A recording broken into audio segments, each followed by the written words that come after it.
fuck about friends. Country been down so long, it's a must I win. Hold my place like cast iron, won't break, won't bend. Stuck them racks in a all black Camudo bag. Louis V, Drake, Dover starch, Bowman pants. Used to rock them camo. Welcome to episode 115 of the First Rounders. Life without Trey. This your boy B. Willingham, aka LaMichael James. Wow. Never fails. Man, what's good, everybody? This is your boy, the real Reggie, aka Young Clifton. What's popping, y'all? This Corporal Rivers reporting live from Hillbilly Town. Hope everyone's having a great evening. Let's get it. Yes, you got your Confederate flag. No, I was playing. Ooh. Nah, Bro, but yeah. Chill. Yeah. King Leon will be on shortly, man. So, but yeah, first things, how y'all doing? Yeah, let us hope. Let's hope he be online. But yeah, how y'all boys doing? It's about to be Labor Day weekend. Yes, it is. No weekend labor for me. None for your boy either, man. Shoot, vacation is officially started. Yeah. Oh yes. Yeah, boy. We got 1 day of work tomorrow, and then the 4-day hit Friday, boy. Ooh-wee. Well, it gonna hit tomorrow after we get off work early. Oh, Yeah. Audi 5000 in the streets. Nah, Well, Renee's not getting off for work early. I'm taking off, work early. Then, Friday's my normal Friday off anyway. So I'm just going to, take advantage of that, and then taking most of next week off anyway, man. So I'm having a real vacation out here. How many days you gonna be off, dog? Shoot, man, what, 6.5? Ooh, wait.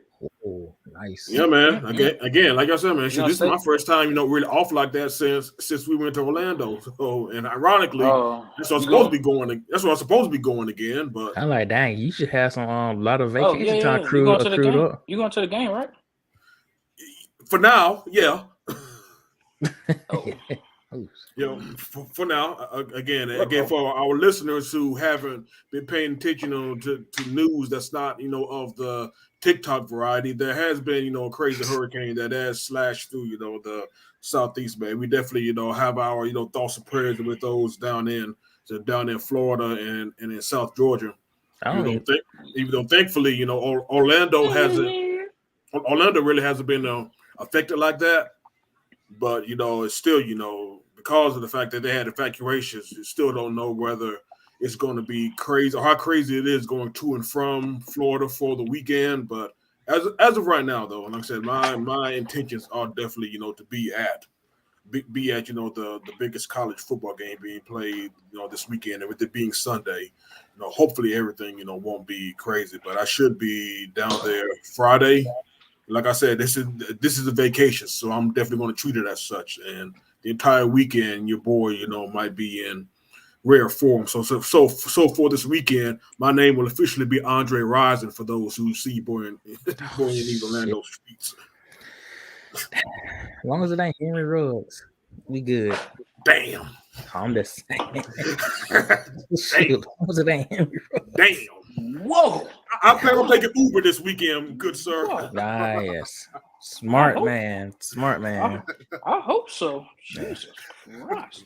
Uber, Lyft, all that would be your boy's best friend. Aye. Not Henry, Jesus. Oh, Lord. Yeah. But like I said, we got a good show going on right now. Before we start off, great show. Yes, we do. It's another month. We got one more month before the finale of the MLB regular season, and yes, sir. Right now, the NL is basically the Braves and the Dodgers right now. And as for American League, who cares? Well, who cares about that? It ain't gonna be the Yankees, and it's not gonna be the Oakland A's. Nah, not on both, man. So not on both. Yeah, the AL. What's crazy about the AL now, man? We thought that we had it figured out, at least in the AL West, and then Seattle did their best Stone Cold impression and said, What? They started roaring back. I think they're tied on top of the AL West lead with the Texans and the Astros. I think that the Rangers are down struggling right now. The Rangers though not too long ago were like lost 7 straight. Yeah, crazy. Yeah, and of course, like we said, man, Seattle has gone on an absolute heater ever since then. Oh, there we go. Oh yeah. Hold on. Is there Seattle brew from Dunder Mifflin? Is there Seattle brew in that mug tea? Yeah, Seattle brew. Yeah, sure. Yeah. Okay. Sure. Right. Nothing but the best Starbucks, you know what I'm saying? Yes, sir. Pikes Peak. Yes. But yes, sir, man. But the AL definitely has at least some intriguing races, and the AL West like it might come down to the very end. And shoot, I don't know what Tampa's doing, man. So Tampa, ever since Wander Franco might have got in trouble, with getting his R. Kelly on. Ever since then, the Rays have been. Oh, he peeing on folks. Bro. Well, no, I hope not, man. It's bad. It's bad enough that this man could be, just a damn, just getting it on, getting his freak on with underage girls and shit. Damn,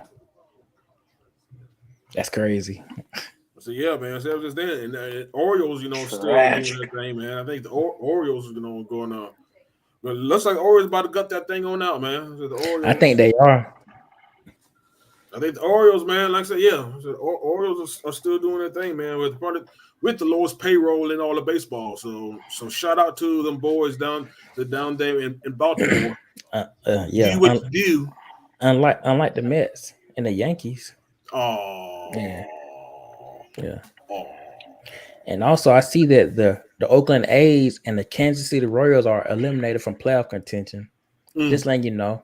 Not even September yet. Yeah, it's not even. Damn, it's not even September. Tragic. Yeah. You find out a few days before.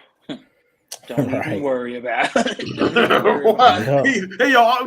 No, for real though. I'm wondering though, what do you do, man? When you have a whole month of the season left. You have 31 days still left, not including the 31st day of this great month of August. So you have well over a month left before you have to, before you officially turn in your baseball cleats and the gloves and bats. How do you go about the season? Just like, what? We ain't going nowhere. Do you really just fuck around in that dugout, man? No. I'll tell you what they're gonna do. They're gonna find a travel agent and go ahead and plan that trip to Mexico. Hey, yes. 1, 2, 3, Cancun. They can clean up their lockers already, right? Start. Hey, take the names down. They can take the names down. You should know where you're sitting. You should know where you'd be sitting at by now. Buck Showalter's desk already be cleaned up by now. him and Billy Epler. He should have GM. Only thing in his office he should have is a phone charger. So you said that man's desk should be going to fucking desk should be going to, dog. Bro. Hey, IT already picked that up. I'm about to reformat that hard drive. They already disabled his account. No, man. No. He can't even get email. Hold on, man. Showalter already turned in the pitching. Is the pitching lineups and the entire playbook, man. All that shit been turned in. That shit was turned in 2 weeks ago. It's like he's preparing for a substitute T-shirt. He already got what they want. He already got what the players need to do. Bruh, for sure. Yeah, but it's really crazy though, man. Of course, man. Shoot, this is your first time tuning into the first round. Well, first of all, thank you. Thank you. Always, for definitely tuning in, man. But if y'all don't know, man, we definitely go in on the Mets. So if we have any Mets fans who are listening to us right now, I'm sorry. I'm sorry, not sorry. I'm sorry, not sorry. Again, we thank you for listening, but you just gonna know your team's about to get joned on pretty badly. Oh yeah, so that's what we do. If you're a Mets fan, you might want to get off of this section. So. Yeah. Oh, yes. Or Joel Embiid. Not Joel Embiid. Greg Oden. If you're a Greg Oden fan, hey man, this ain't the podcast for you, big dog. We go in on that old young man for sure.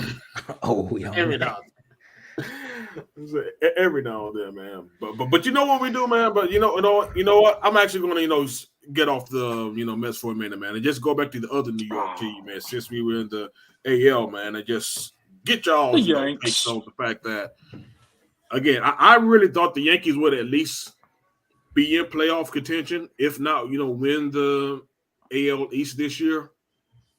But man, you talk about falling off, man. In fact, it was right after the series when they played us that this was the first time they were below 500 that late in the season.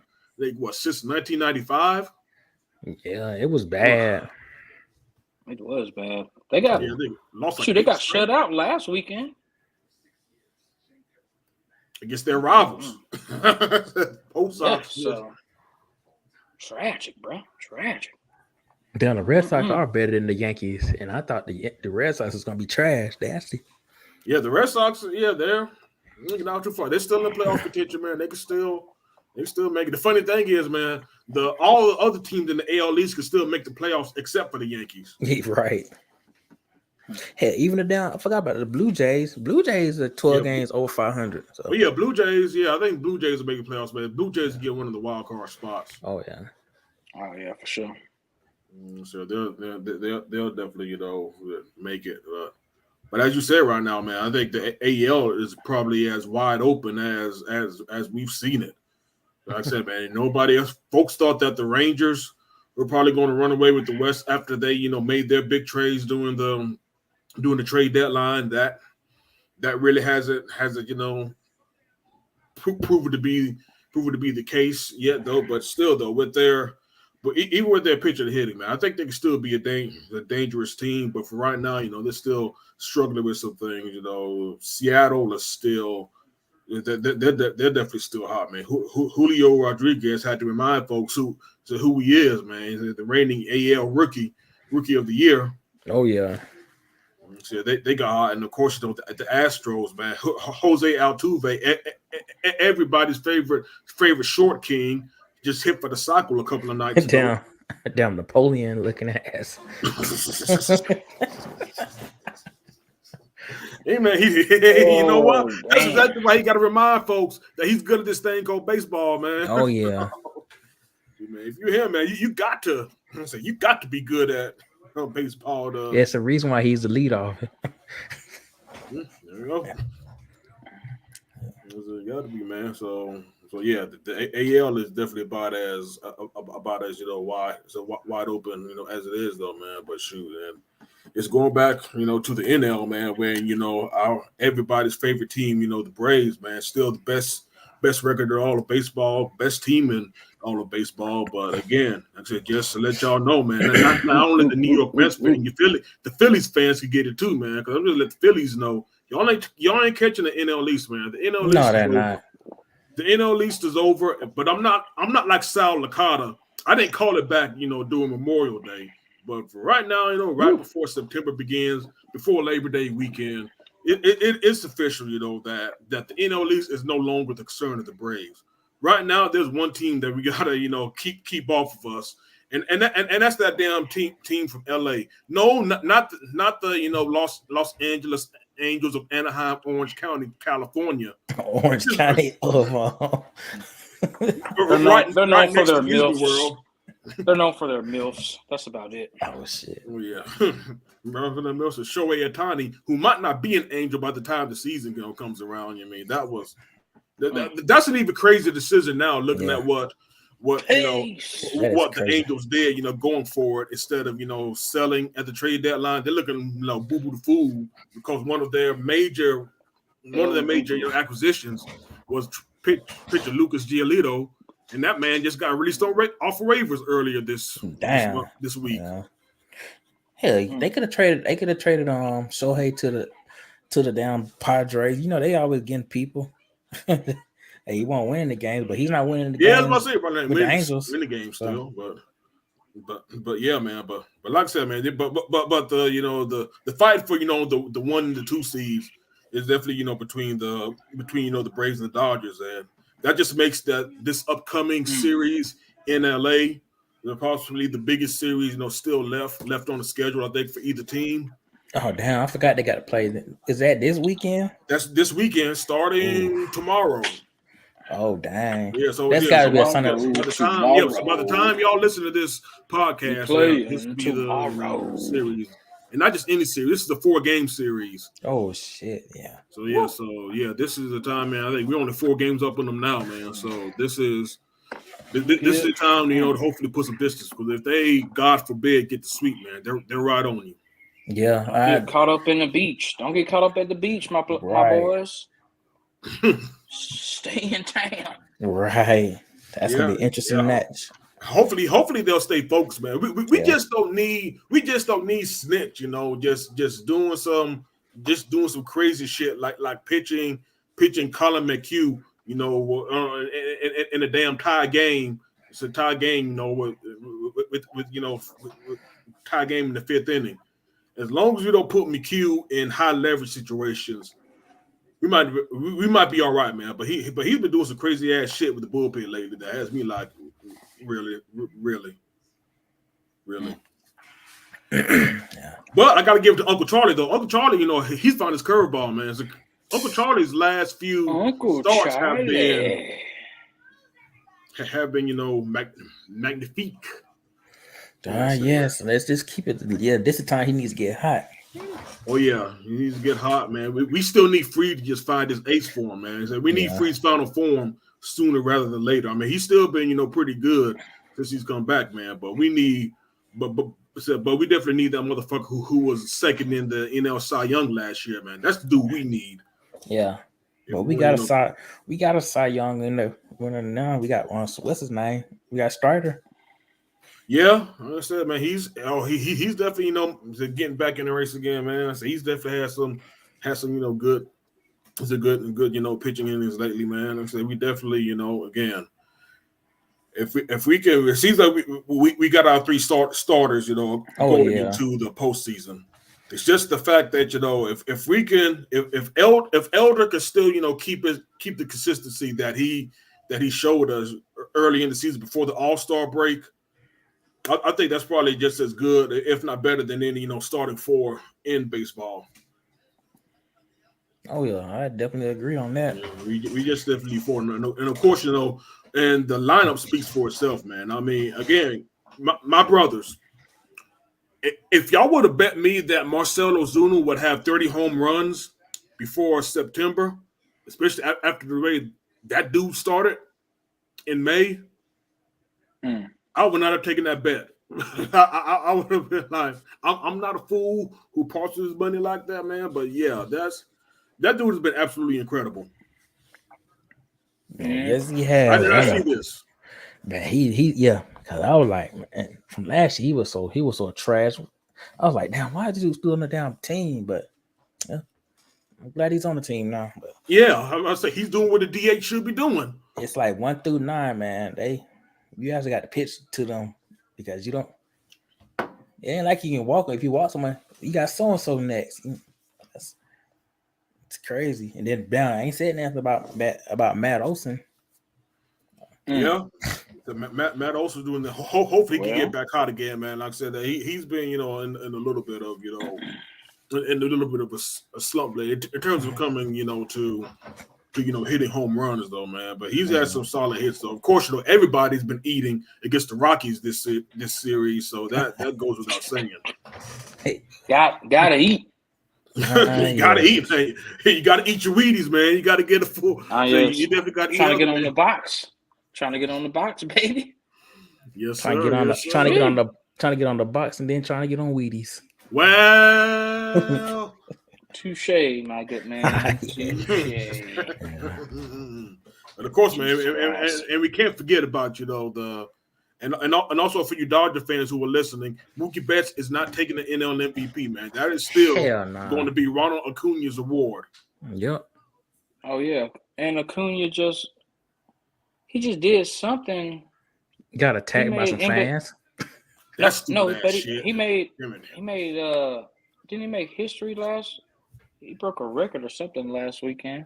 Yep. Well, he got a 60th last weekend. I know that not too long ago he got his 60th stolen base rather this week. Yeah, it was like he's the only one that has that many bases stolen and that many home runs in a season. Yeah, like 30 home runs, or he's almost 30 home runs. Yeah. 38, yeah. Out there balling, son. Let's get it. Yeah, like I said, but you already know, man. Like I said, again, that's why this series with the Dodgers is critical, man. Like I said, man, we need to at least split this series. I agree. Split the series. You need to at least split this series, man. I'm hoping for at least to take 3 of 1, man. We need to send a message. These are one of the series that you need to send a message loud and clear that, yeah, we are the best in, this thing called Major League Baseball. Mm-hmm. Like I said, because I think those are your two. Because I think whoever wins between them, because I think we will see them in the NLCS. Whoever wins NLCS, I think is going to win the World Series this year, man. Like I said, I know we're probably going to go into. I agree on that. But I think that this year, it's us and it's definitely us and the Dodgers, man. I still think that we are a superior team, to the Dodgers, and this is the time. This is the time of the season where we need to prove it. Yeah, I agree on that. It's time. It's time. It is time. Not to mention, we got a easier, September, coming up after we get rid of them, man, because we still need to play the Cardinals. Now that's another team that I didn't see completely, just falling off the way they did. Yeah, definitely didn't see that coming. I didn't see it coming, but I'm glad though, man. I said the Cardinals, if it wasn't for the Mets and Phillies, man, the Cardinals would be the team. I'm like, yeah, y'all can. Yeah, so your franchise, just go fall off to the sea for all I care. Right. I know St. Louis is in the middle of is in the middle of America, man. But go either way, man. Go left or right, go either way, and just walk into either the Atlantic Ocean or the Pacific. Oh shit! I do not like the Cardinals, y'all. Yeah. Yeah, not since Mike Fultonevich got absolutely sunned by them in that 2019. Oh shit! Not Mike Fultonevich. Oh shit! Fulty, dude. Such a damn waste. Yeah, him and Kyle Farnsworth. Oh damn. Farnsworth. The Fawns. The Fawns. Not the Fawns. It'd be like, hey. Nah, like, hey. Listen, shit, that's how you play, man. That's how I want to do every time that dude pitched. Oh, damn. If I have 4 hands, I'll give that motherfucker 4 thumbs down. Oh shit. Not the 4 thumbs down. Yes. The damn Farnsworth, man. Wow. That is crazy. Yeah, blast from the past, man. But yeah, I'm this definitely, week, enjoying. Still definitely enjoying seeing our Braves, just completely, just take over baseball again, man. Sports recognizing, where we are and who we are. For sure. So yeah, man. Like I said, I definitely expecting it. Again, I'm definitely looking forward to see how we take care of business against those boys. Come this weekend. Right. Yeah, man. Yes. Yeah. Labor Day. We should definitely go into LA and make some fans sad. That's it. Make some crip with some blood sad, right? Bro. Absolutely. Yes. Yeah, let's move on to the next subject. But yeah, like I said, I'm looking forward for this weekend for the Braves and Dodgers. I'm saying the Braves sweep just because I want that to happen. Yeah, so, I absolutely want that to happen. Like I said, hey, message sent. Yep. That'll be the message sent, man, and that'll definitely put the number one seed probably out of reach for the rest of the season. Yep. You can definitely get that, man. But again, like I said, I will give them credit. The Mookie Betts has been raking, and Freddie Freeman is just as steady, as he could be. Yep. Freddie's still doing good. Young Freddie. Yep. Oh, Frederick. Oh shoot! Not the real name. Yeah. We'll go. Yep. Yeah. So moving on to the next subject, we got some basketball going on. The FIBA basketball.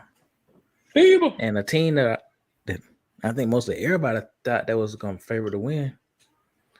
They ended up losing. They ended up getting eliminated. That's France. About 30 points. They got beat 30. They lost by 30 against Canada. Then they lost to is it Latvia? Latvia. Yeah, I think they was up at one point by maybe 8 or 10 points, and they came back and beat France, and that's how they got eliminated. So yeah, it's crazy though. I knew when I heard when Victor Wemby, I'm not saying that dude's full name, man. When Wemby said he wasn't playing in the FIBA World Championships, I knew that France probably wasn't going to be favorite to win, but you should at least win one damn game in this World Cup though. But he wasn't. They actually did win one cup. They won one game. Okay, I was just about to say that. Come on. It was they played against this other team that was in their group.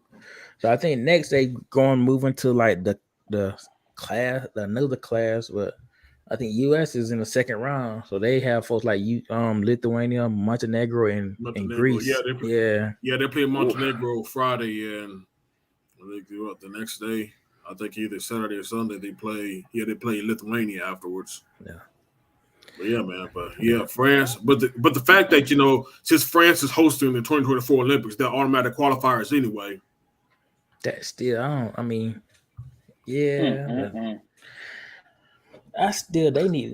feel like they should at least did. They should have did something. Oh, they should have done. Oh, they definitely should have done a whole lot better. Like I said again, a lot of those guys for that team were still the same team. That pushed the U.S. Yeah, it's 2 years ago. Yeah, they definitely should be a whole lot better. I mean, again, like you pointed out, give Canada credit. Canada got ballers. They shouldn't have beat France by no 30 points though.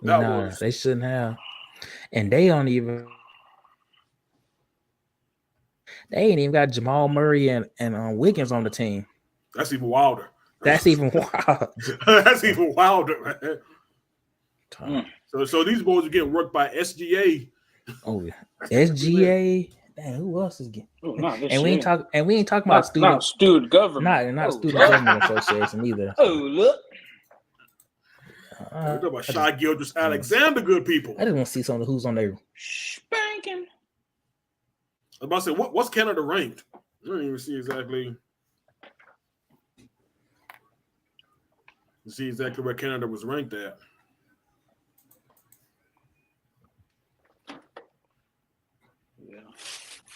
All I know is that because Spain is still ranked number one because they're the defending FIBA World Cup champs. Yeah. The defending. Good old US of A is number 2. What's that? I said the US is number 2.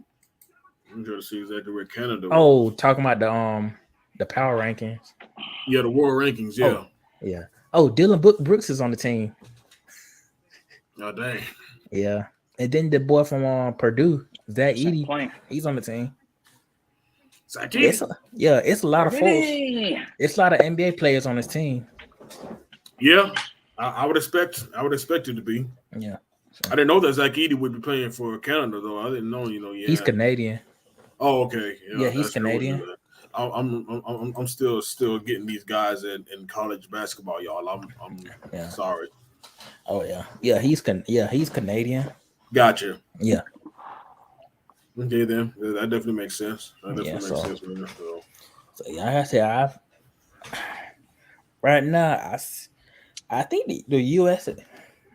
the U.S. is they should at least get a bronze medal now.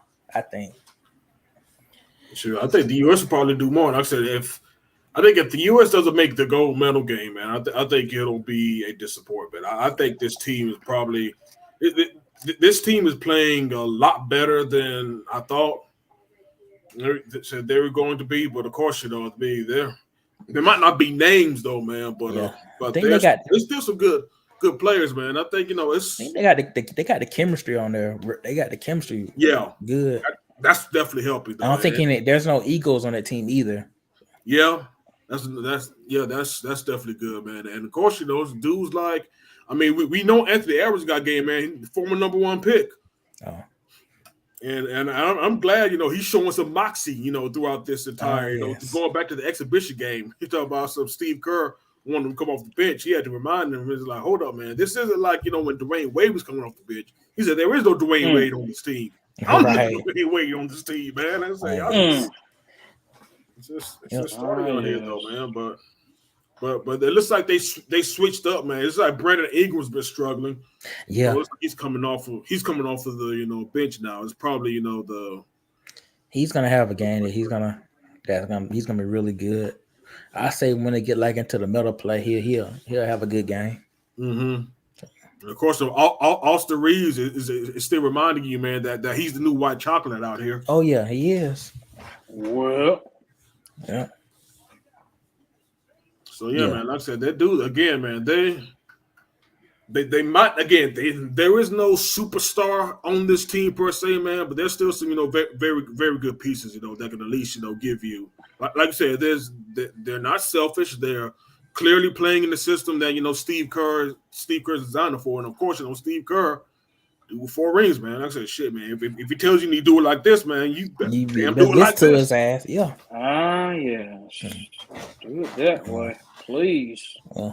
And I see Lucas, he's with Slovenia and he's actually balling.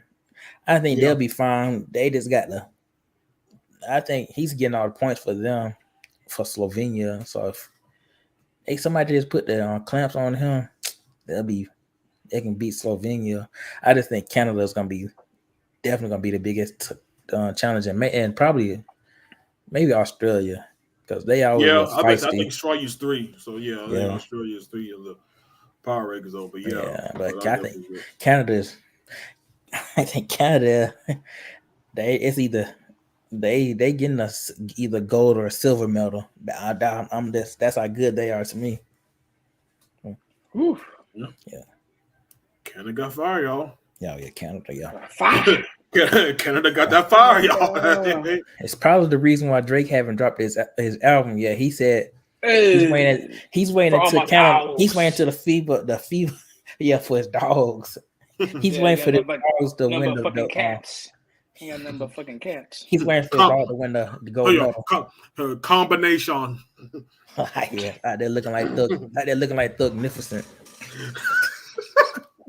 Bruh. No, when I saw that, I was like, bruh, not Thugnificent, bruh. Yeah, no, right? How that beef starting good. But he really doing it though. That's the thing about it though. He really thought he was going to come out here and really think he's doing something, man. With this, bruh. That was hilarious, bro. It was. Seriously. But of course, man, that's exactly what folks would do, man. Never anything, just go viral over some shit. Yeah, he really ain't got to. So. Not him. Not the Drakester. He's already down, Cuzzo. Not Ant-Man. Oh, you mean Kermit Wilkes? Kermit Wilkes. Yeah. He said, "Nah, nothing, son." Yeah. Oh yeah, I'm glad my cousin on there too, because my high school master kind of beat his high school, Elbert County, this past weekend. Oh, just don't get out there, so Well, trash talking begins. Didn't Elbert County? Hold on, man. Didn't Elbert? Yeah, Elbert County, man. Used to have that 5 back then, man. Yeah, they had Nicole Hart. Now we went to school at. Yeah, but it's the thing about Elbert County. It'd be like 3-4 years they be good, and then like next 2-3 years they'll be sorry. So yeah.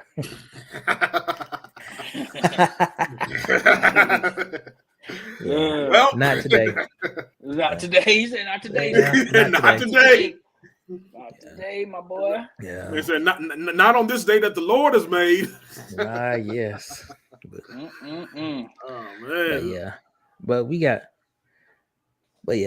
got more important after. But yeah, the FIBA, it's gonna be actually Canada is getting either gold or silver, and I think it's gonna be against the US.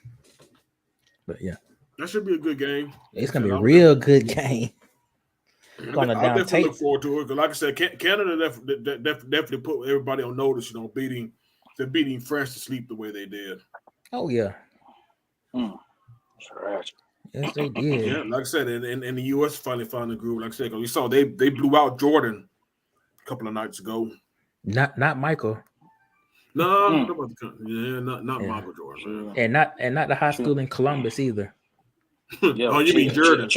Yeah, Jordan. Jordan. It sounds it sound ain't it and Michael spelled the same. And Michael said he ain't going to his son's wedding, so F that. Oh shit. Well, damn. You marry that old cougar if you want to. I ain't going. Oh boy. This guy. Like family drama. Yes, it is. That sounds like a show that needs to be on MTV or on E or Lifetime. I'm sure they got a reality show somewhere on some network. Oh yeah. It's probably gonna be on It's probably gonna be on Tubi though. Nah. No, T's probably right though, man. Because that's the thing about it, man. I mean, Tubi busting down. We don't know. The movies are trash, but man, I'm a the fact that nobody, I don't think there's not. I think 90% of the population probably forgot that Michael Jordan had sons that actually played in college.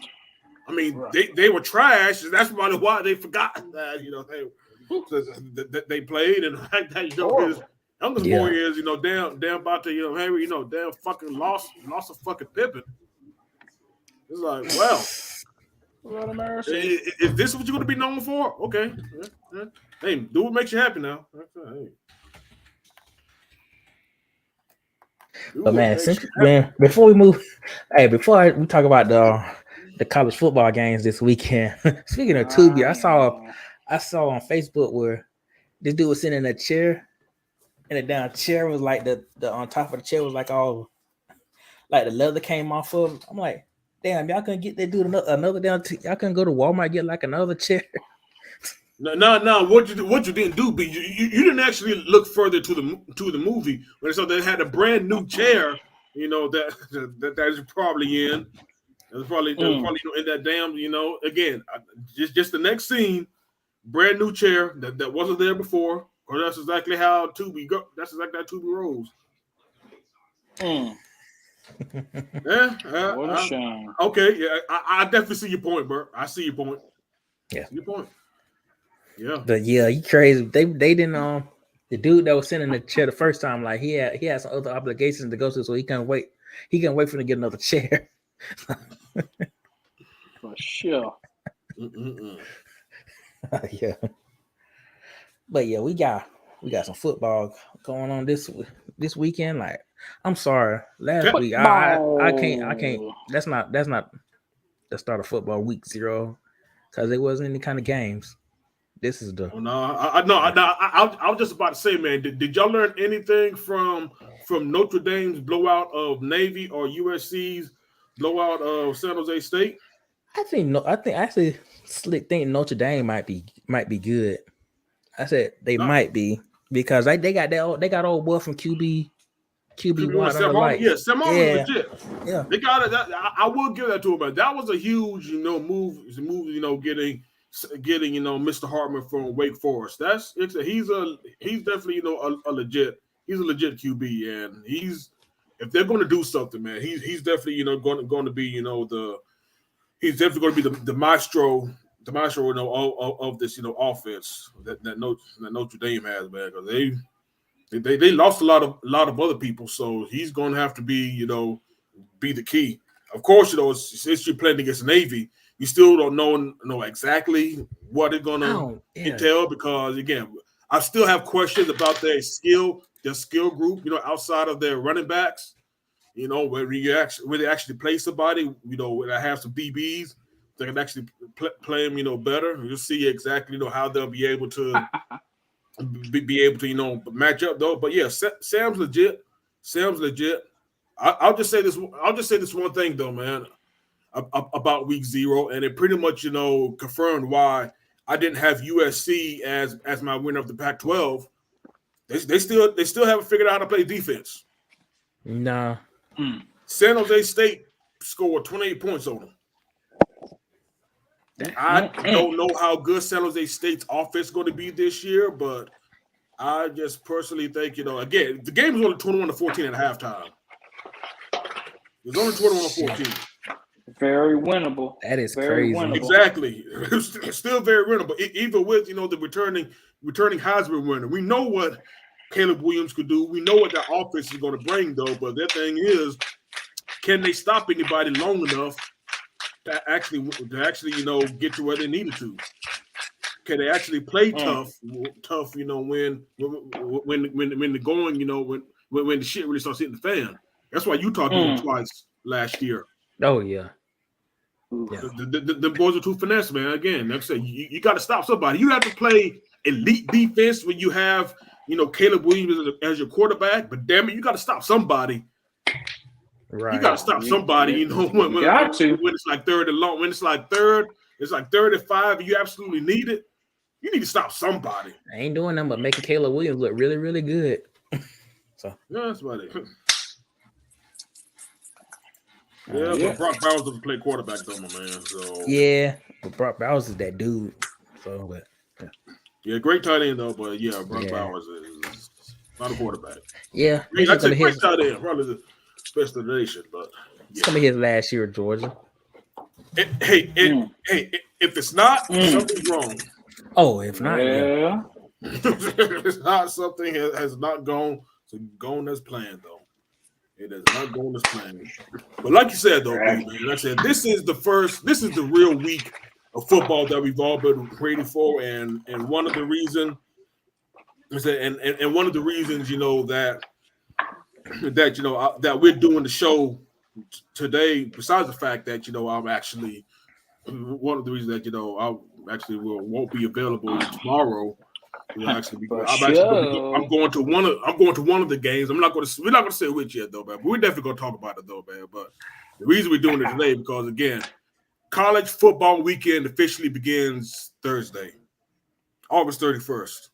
Yeah, and a rather intriguing matchup. I don't know, one that T definitely has a very, very vested interest in, and we see the Gators from Gainesville travel all the way to the mountaintops of Salt Lake City to take on the Utah Utes. And I also saw on Twitter that this is actually the first time that Florida has actually played a non-conference game outside of not just Gainesville, but the state of Florida since the early 1990s. Wow. Right. Yeah. That's wild. Yeah, we don't do this. No. We don't do this. We don't do this. So them mofos better be fucking ready, dog. Because we definitely don't do this. So they better be ready, bro. That's all I got to say, man. Because they got the Utah at 6 right now on the preseason rankings. So Utah did. 16th. I mean, I say on here 14, but 14th, yeah. 14. I say this on. I say it's on ESPN. I saw something on 6. I said, okay. Old rankings, man. But no, like I said, we're going to 8. Yeah, the AP has the 14th, like B said. Yeah. 14th? Okay. Well, hey. we gotta do. Hey, we gotta come out there fighting and not bullshitting. Don't get caught up in that Utah beautifulness, which is the land, and don't get caught up with them women folk. Hey, go out there, take care of business, and go back to Florida. Yes, leave that snow alone up there. Hey, amen, because it ain't snowing right now, but we know what snow we talking about. Yes. But you know what, T? But you know what though, folks are probably going to be surprised. I say this though, man. But you know what? I think y'all have a much better chance than a lot of folks might think, bro. You know, Cam Rising is supposed to. The starting quarterback's not supposed to play tomorrow. Oh, really? What I understand, yeah, he got hurt in the bowl game against Penn State. He still hurt from that last season. Yeah, he tore his ACL. So, oh shit, I didn't know he tore his ACL. That he might not. So they said that he might not play, man. In fact, I was actually listening to College Football Live before I got on, and they were saying that it looks like there's a. Now, I don't know if this is gamesmanship by the Utes, but since it is an ACL, I don't think it is, but I guess we'll see by the time 8 p.m. rolls around on Thursday. But apparently, Cameron Rising is not going to play this game tomorrow, man. And damn. And the fact of the matter is, though, like I said, before this game, you know, I said I definitely have Florida at like 6-6. I had this as Florida's big swing, one of Florida's swing games, because of the fact that I know that Utah played them tough, man. But Anthony Richardson proved to be the ultimate X factor, and he won. And the thing is, Florida got athletes. Utah struggled with those athletes, last year. I mean, and the game is in Utah again. Again, playing in that air is going to be different than playing and for Utah dealing with the humidity of Florida in early September. But again, though, like I said, I wouldn't be surprised if Florida pulls out this road win. Even though Graham Mertz, I don't like y'all's quarterback T. I don't like Graham Mertz at all, but I think there's there's definitely enough athletes, I think, to probably again. I wouldn't be surprised if y'all do pull it out tomorrow. Bro, it's gonna be what it is tomorrow, bro. I mean, it's the first game, so I mean, hey, first game of the season. Hey, we're gonna see what happens, man. I mean, I hope we win. I want us to win, but it's just a weird game. Like I said earlier, we don't do this. We don't go outside of Florida. We don't play. We don't go outside of Florida. We don't play no. I mean, usually we would play teams outside of the SEC, but they would come to us. They would come to the swamp, and then they would get demolished because we're fucking at the swamp and we good as hell. But this is something different. So, I mean, something different. Hopefully something different will get into the young guy's mind. Like, hey, we're doing something different. With the NIL and all the other stuff, college football is something different. Like, you could be playing for this team this year, but you can hit the transfer portal and you can go be with somebody else next year. Just an example, Deion Sanders' kids, they were all at Jackson State when he was there. Now they're all at Colorado. So I mean, you can be wherever you want to be. It's like Jackson State West. Right. Yeah, you can be wherever you want to be. But I also watched that Jackson State game last weekend, and they freaking killed. They're still good, man. Jackson State's still good. They shut out the team they were playing last weekend. South Carolina State scored 7, but it's still a 30-point win. It is what it is. But like I said, Jackson State's coach was able to do something Deion couldn't say. He beat the MEAC. So, yeah. And again, since your boy B, since your boy mentioned that, let's go to the Colorado game. Yeah, I was just about to. Let's go to the Colorado game, man, because we didn't mention it in our last show where we were talking about our college football megacast, and I'm just telling y'all, man, hell no, Colorado's not going to be in the top 25 anytime this year. Again, they will be lucky to win 4 games. I'm just telling y'all right now, man. Like I said, again, Dion might be the best hype beast in all of damn college football. Because I have TCU again. I think 21 and a half point dogs against TCU this top Saturday. 25. How they gonna end in the top 25? Again, unless the entire schedule gets a whole bunch of dudes that are hurt.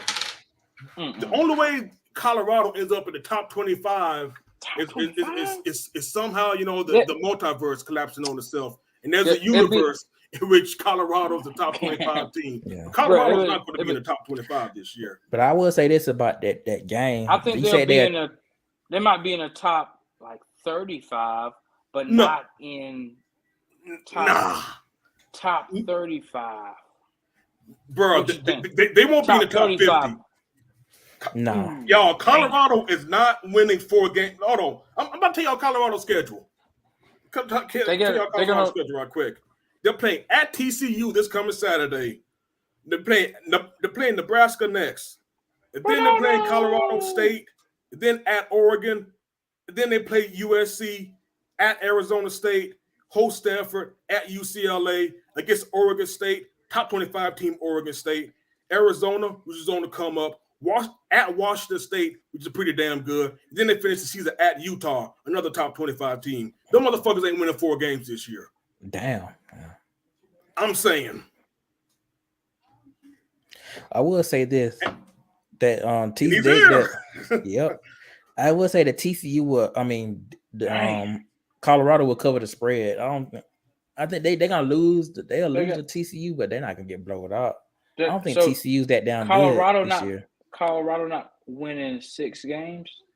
They're not gonna make a bowl game. Oh no, they're gonna make a bowl game. I'm just talking about not with that schedule. No, I'm just talking about the spread wise. I was saying that Colorado's gonna cover the spread this weekend, but they're not gonna win. Because but I will say though, man, they again. Their top 20, their starting 22 isn't half bad. Even with a lot of the guys they took, which is, they took some dudes who were, again, like I said, completely, transferred the transfer portal. He's got Savell Smalls, a former, 5-star DN from Washington. Unfortunately, Savell Smalls doesn't have a stat to his name.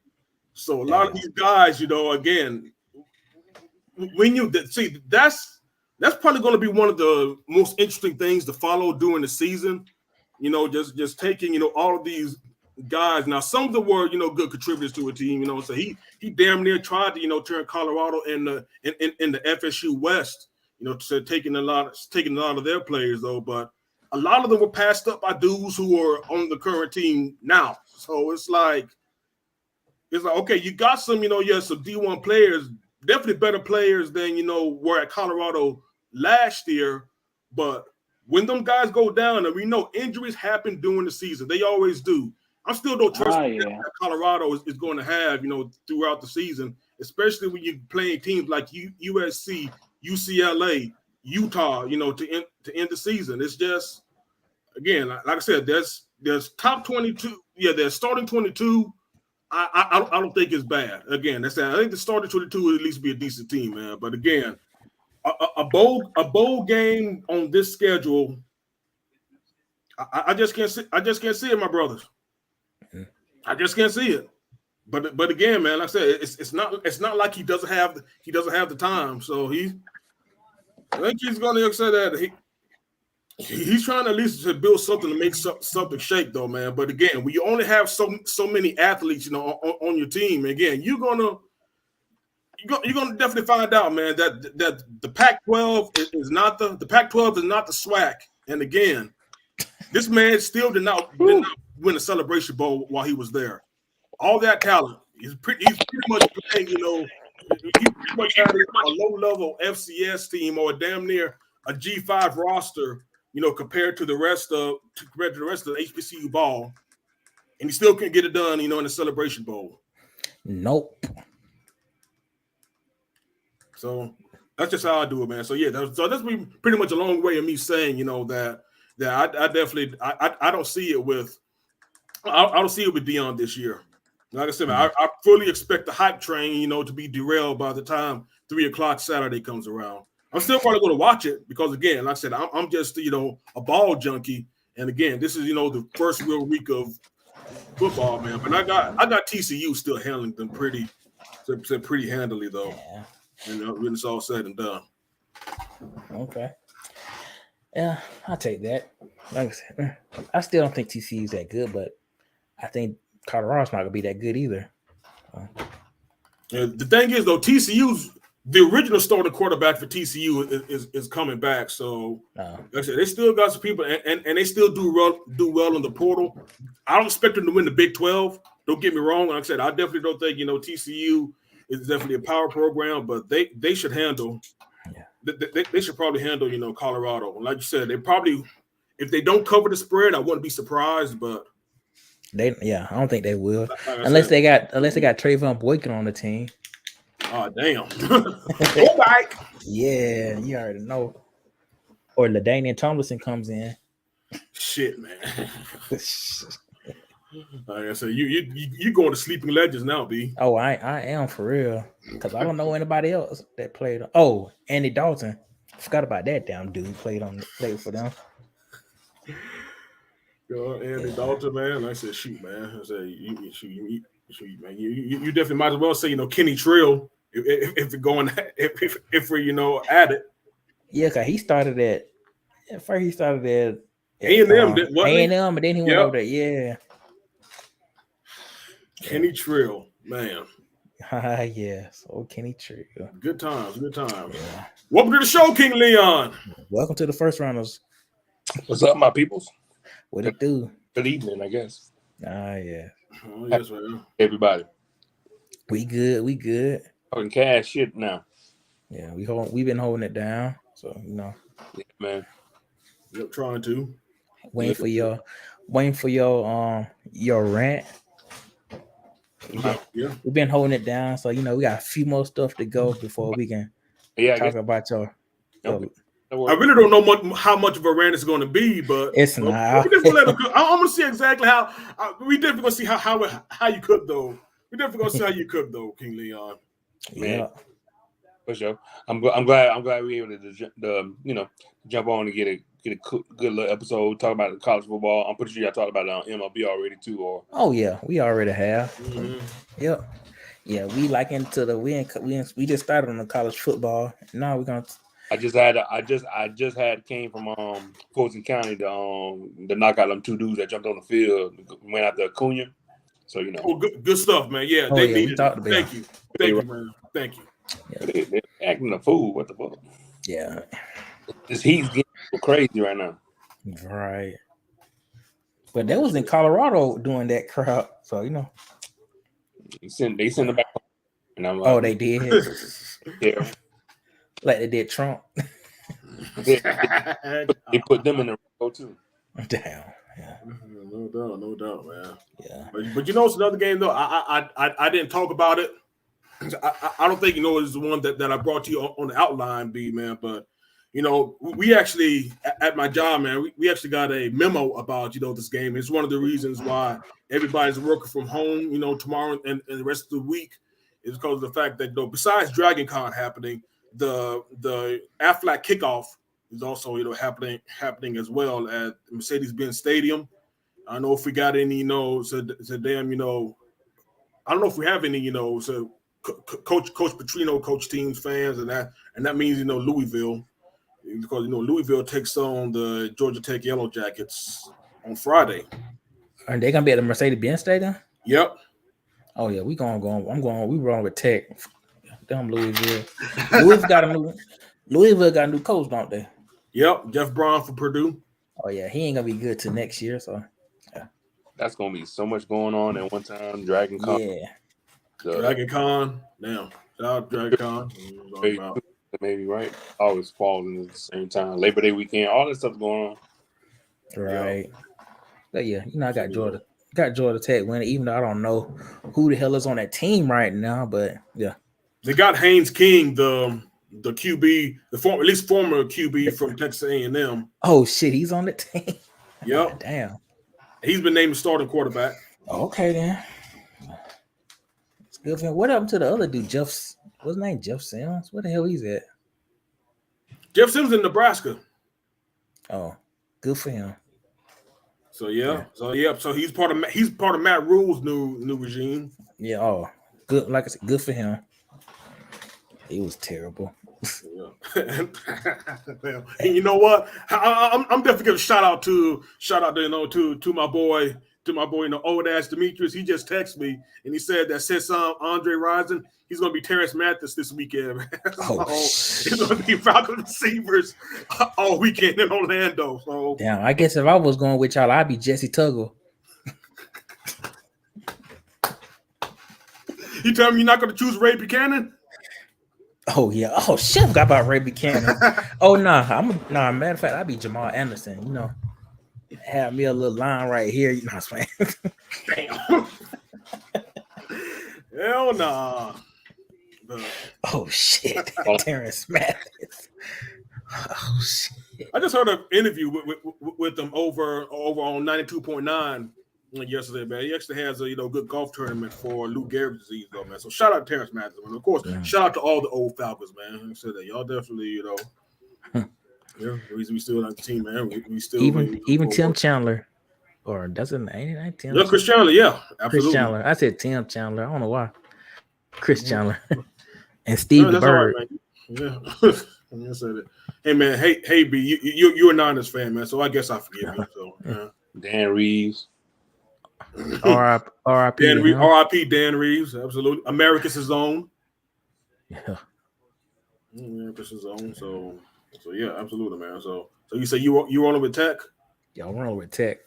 I think I actually got Louisville, man, because like you said, man, I think Jeff Brom's a good coach, man, and he brought his old quarterback from Purdue with him, man.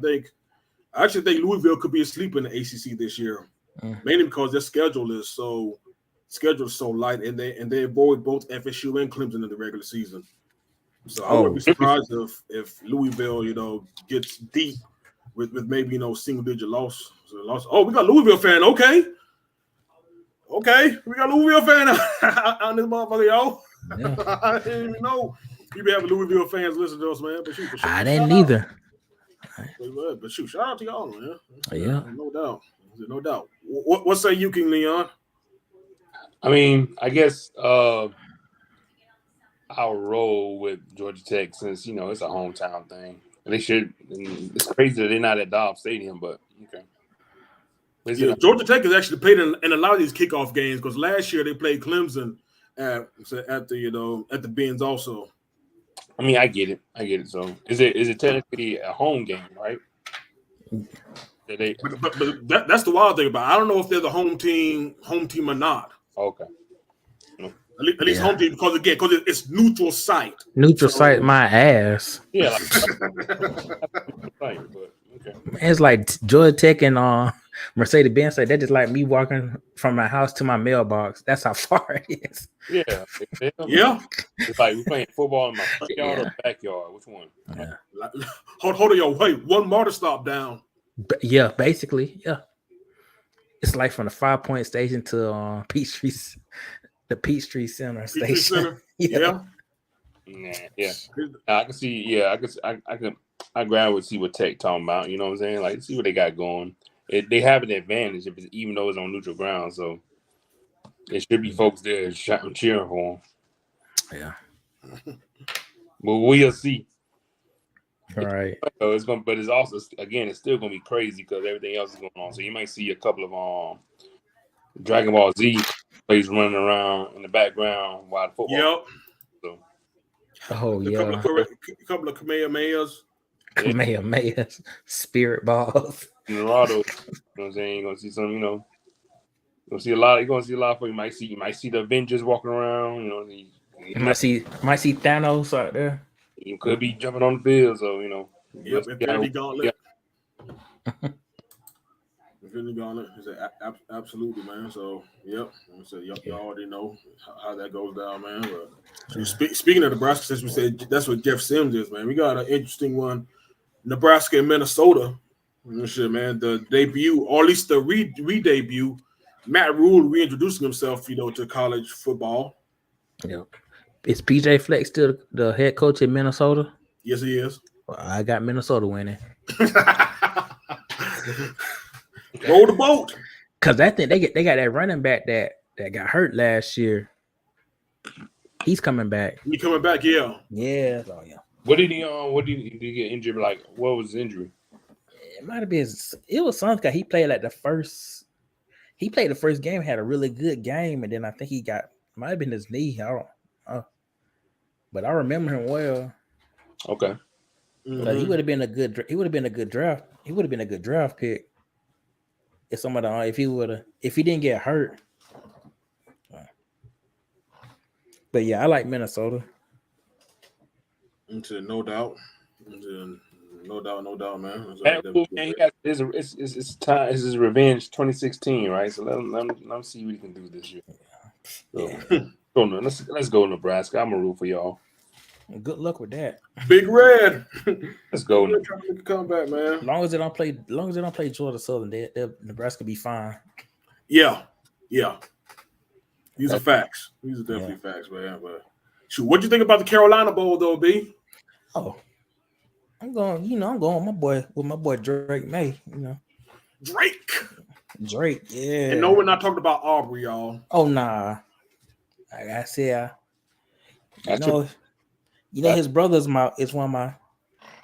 he's like kind of like one of my favorite players on that 2017 championship team. We shot that 3 against Kentucky. I like ever since then. It's all about Luke May. Okay. And his brother. His brother's gonna be true too. But yeah, I'm going with the Tar Heels. Unfortunately, I think he's gonna have to carry that team on his back like he did last year, though. Hey, that's good for him. That's gonna make his draft stack look really good. Quarterback from that school had to do that. What's that? Hasn't that been every quarterback at that school that had to carry that team? Yeah, pretty much. That's absolutely. Yeah, you absolutely right. Because was that Mitchell Trubisky too? Mitchell Trubisky, Sam Howell. Sam Howell. Hold on, I got to throw it back for you, B. Marquise Goodwin. Oh shit! No, Marquise Williams. Damn. T.J. Yates. Oh shit! Not T.J. Yates played for him. Yeah. So damn. Usually, I think every quarterback really had to carry that team, right? So yeah. So what? Same story, just different year. Yeah. New, just putting in a new version of the character. Down. Yeah. It's another Julius Peppers. Yeah. Julius Peppers is a whole beast. What it is like? Oh yeah, he was. He's a first round defensive end, and he actually played. He actually got minutes on the basketball team. Oh yeah, he was good. He was good. Says 6'6", 285 pounds. And just good at both the football and basketball at the same time. Yeah. Crazy stuff, man. Man. So that should be definitely an interesting one, man. But you already know, man. But shoot, man, we need to stop bearing the lead, man, and just get to the possibly the biggest game, and also the only game that involves 2 AP top 10 teams. Hey Reggie, I'm sorry to hold you up, but what's I know you said we talked about this like a couple of days ago in the group me about you were saying something about maybe Clemson the Duke game. Okay, we can do that. We can talk about that. Man. Cause I'm saying I don't even know why I even brought that up because we're talking about Clemson and Duke, but I'm gonna say Clemson in a way. Because you know what? That game, that's a sneaky game. I'm just gonna tell you. Yeah. Because Duke got that quarterback coming in, Riley Leonard. Riley Leonard is not a bad quarterback, man. Like I said, he could end up at the end of the season probably being the third best quarterback in all of the ACC. I almost don't expect to get at this point, man. So that dude got game, and they got they actually got a first round, it's a lineman. I think the left tackle is supposed to be real good. They got a very good defensive coordinator too, man. I'm about to get the coaching in a minute though. They got a very good defensive lineman, and Mike Elko, he's the reigning coach of the year in the ACC. And of course, man, if you get Duke to 9 wins, then you're doing something right. Yeah. And that was one of the things I talked about, in the college football show. One of the premiums is quarterbacks, who return to their team. Riley Leonard is the same dude, man. He's definitely gonna be somebody to watch. Now, those 3 players don't make a team. I know, man, but again, if this game is close by the middle of the third quarter, don't be surprised. Don't be surprised if this ends up being, the sneaky game of the entire weekend. Because we already know what Clemson has coming back, but Club Freak meet. This is only Club Freak's fifth game, fifth or sixth game starting. Yeah. So we ain't got Uchiwale on the team either. Nope. He's in Oregon State, which I think he's gonna be doing good there. Yeah, I think he's actually going to be better with Oregon State though. And again, I think I told y'all I still have questions about Clemson's skill players outside of Will Shipley. The running back's good. I still don't know if their receivers are going to be big enough game breakers. But again, we'll definitely find out because Mike Elko was a defensive coach by trade. And like I said, again, this is the sneaky game of the weekend. I think this one could be a whole lot better. And that's the game that's actually on Labor Day, on Monday. So. Yeah, that good old ACC Monday night Labor Day game. Yep. So. The one that FSU and Miami used to say used to hold down right back in the early 2000s, man. And again, speaking of which, man, like I said, now we get to the main event. Yeah, the only game involving two AP ranked teams.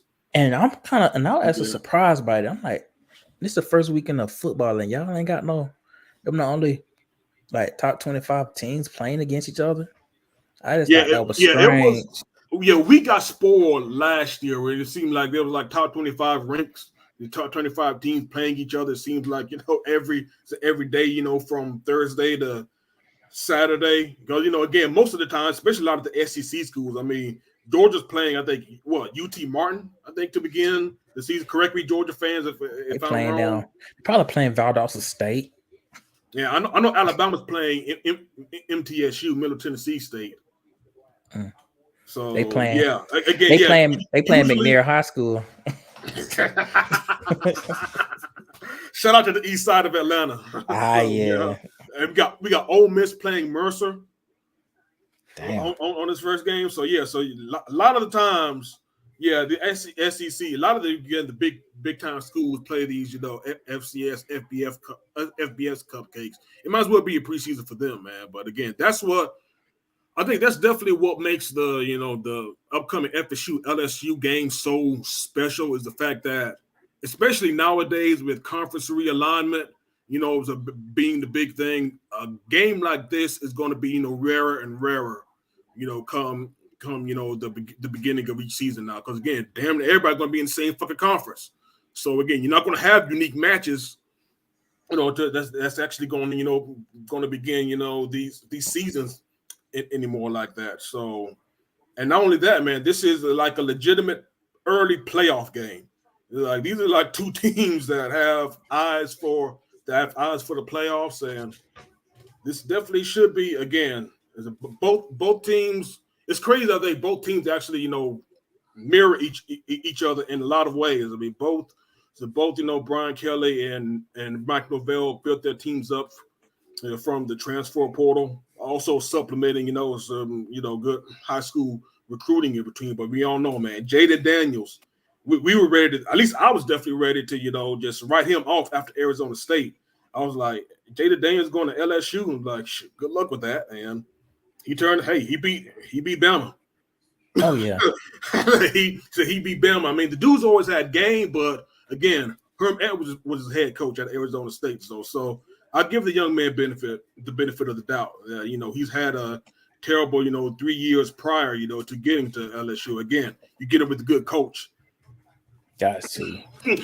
So good things happen. So so you definitely got him, and of course Jordan Travis, former Louisville Cardinal. At one time, nobody thought he could throw the ball, man, but Mike Novell also turned him into a Heisman candidate now. Like I said, man, just one of the best all around quarterbacks in the league. So he's throwing to again, y'all. One side, imagine this. On one side of the field, you have a 6'4", 215-pound, wide receiver. On the other side, you got a 6'7", 240-pound wide receiver, and both of them can run like the wind. Hold up, that dude should be playing tight end. That's the thing about it. He's such good. That's the thing about it. B. Johnny Wilson is such a good athlete. He plays out wide. Like I said, he's the deep threat receiver, for FSU. Again, somebody else for Arizona State who nobody thought. He was just known as the big dude who couldn't catch. And now he's one of the best wide receivers, coming back, to the team though. So you got him. They also brought in Jaheim Bell, South Carolina's best tight end. So somebody, another weapon. They brought in another tight end from, ironically, Shorter College. If y'all know what Shorter is, Shorter I think is in Rome, Georgia, a small, college in Rome. But he's 6'6", 240 pounds himself. I'm about to say, it seems like some kind of last chance you vibes right there, ain't it? Coming from Shorter.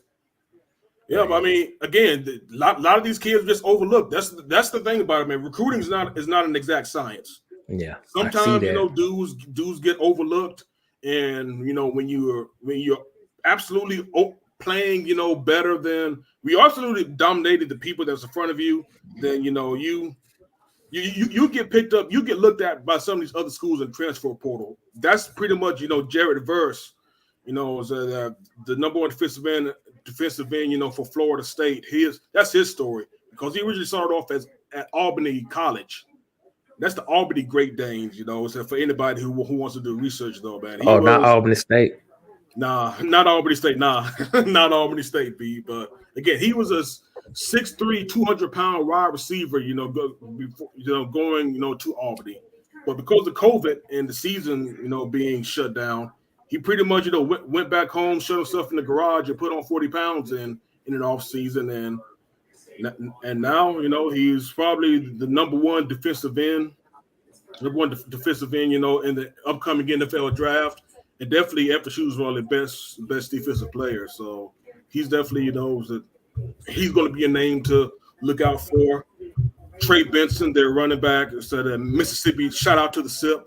So Mississippi born. He actually tore his knee up real badly when he was at Oregon. That's a school that originally, recruited him. Came to FSU and damn near ran for 1,000 yards last year, man. So again, like I said, they have a lot of people coming back from a 10-win team. Got a lot of good guys, in the portal, supplemented some great defensive tackles on the line. So this, like I said, I definitely I like the improvements, but again, I think this offense could definitely damn near be special. But like I said, man, we have a receiver and the 6'4", 215-pound guy I told you about. He was Michigan State's best receiver last year. So yeah. Shit. Yeah, Keon Coleman. So yeah, I think the offense should definitely do some damn good things this year. But of course, that's not to say that LSU is chopped liver. They're top 5 ranked. For a reason. They got some good dudes coming back. Harold Perkins, their linebacker, is an absolute stud. Mason Smith, man, I said that their D lineman, their D tackle, the main guy who I was worried about coming into this game, unfortunately, he's suspended because of because of an autograph session back in 2021.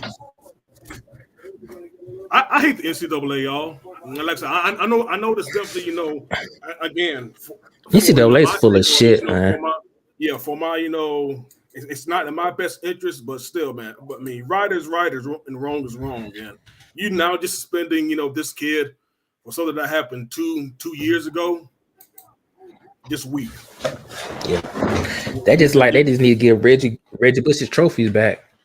I'm just saying, but I don't know.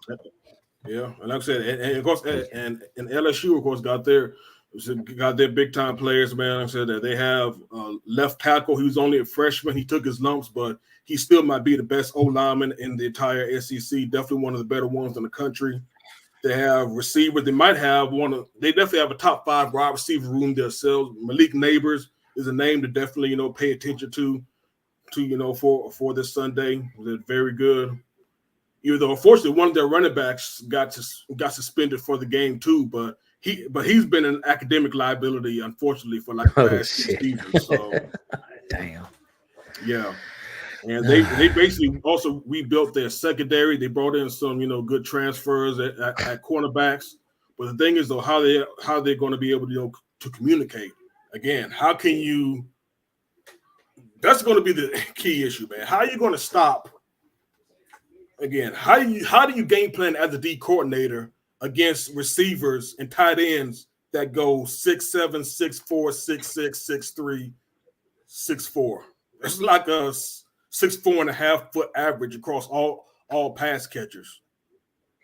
That's just going to be the thing. And of course, like I said, and you also got to continue with Jordan Travis too, whose trump card, is also his legs. If you somehow bottle up the running game and the receivers not getting busy though. So yeah, like I said, I'm really excited. If y'all can't tell, I'm excited for this game, man. I've been excited for this game, since last year. If y'all watch last year's game, it was a blocked field goal that ultimately determined it.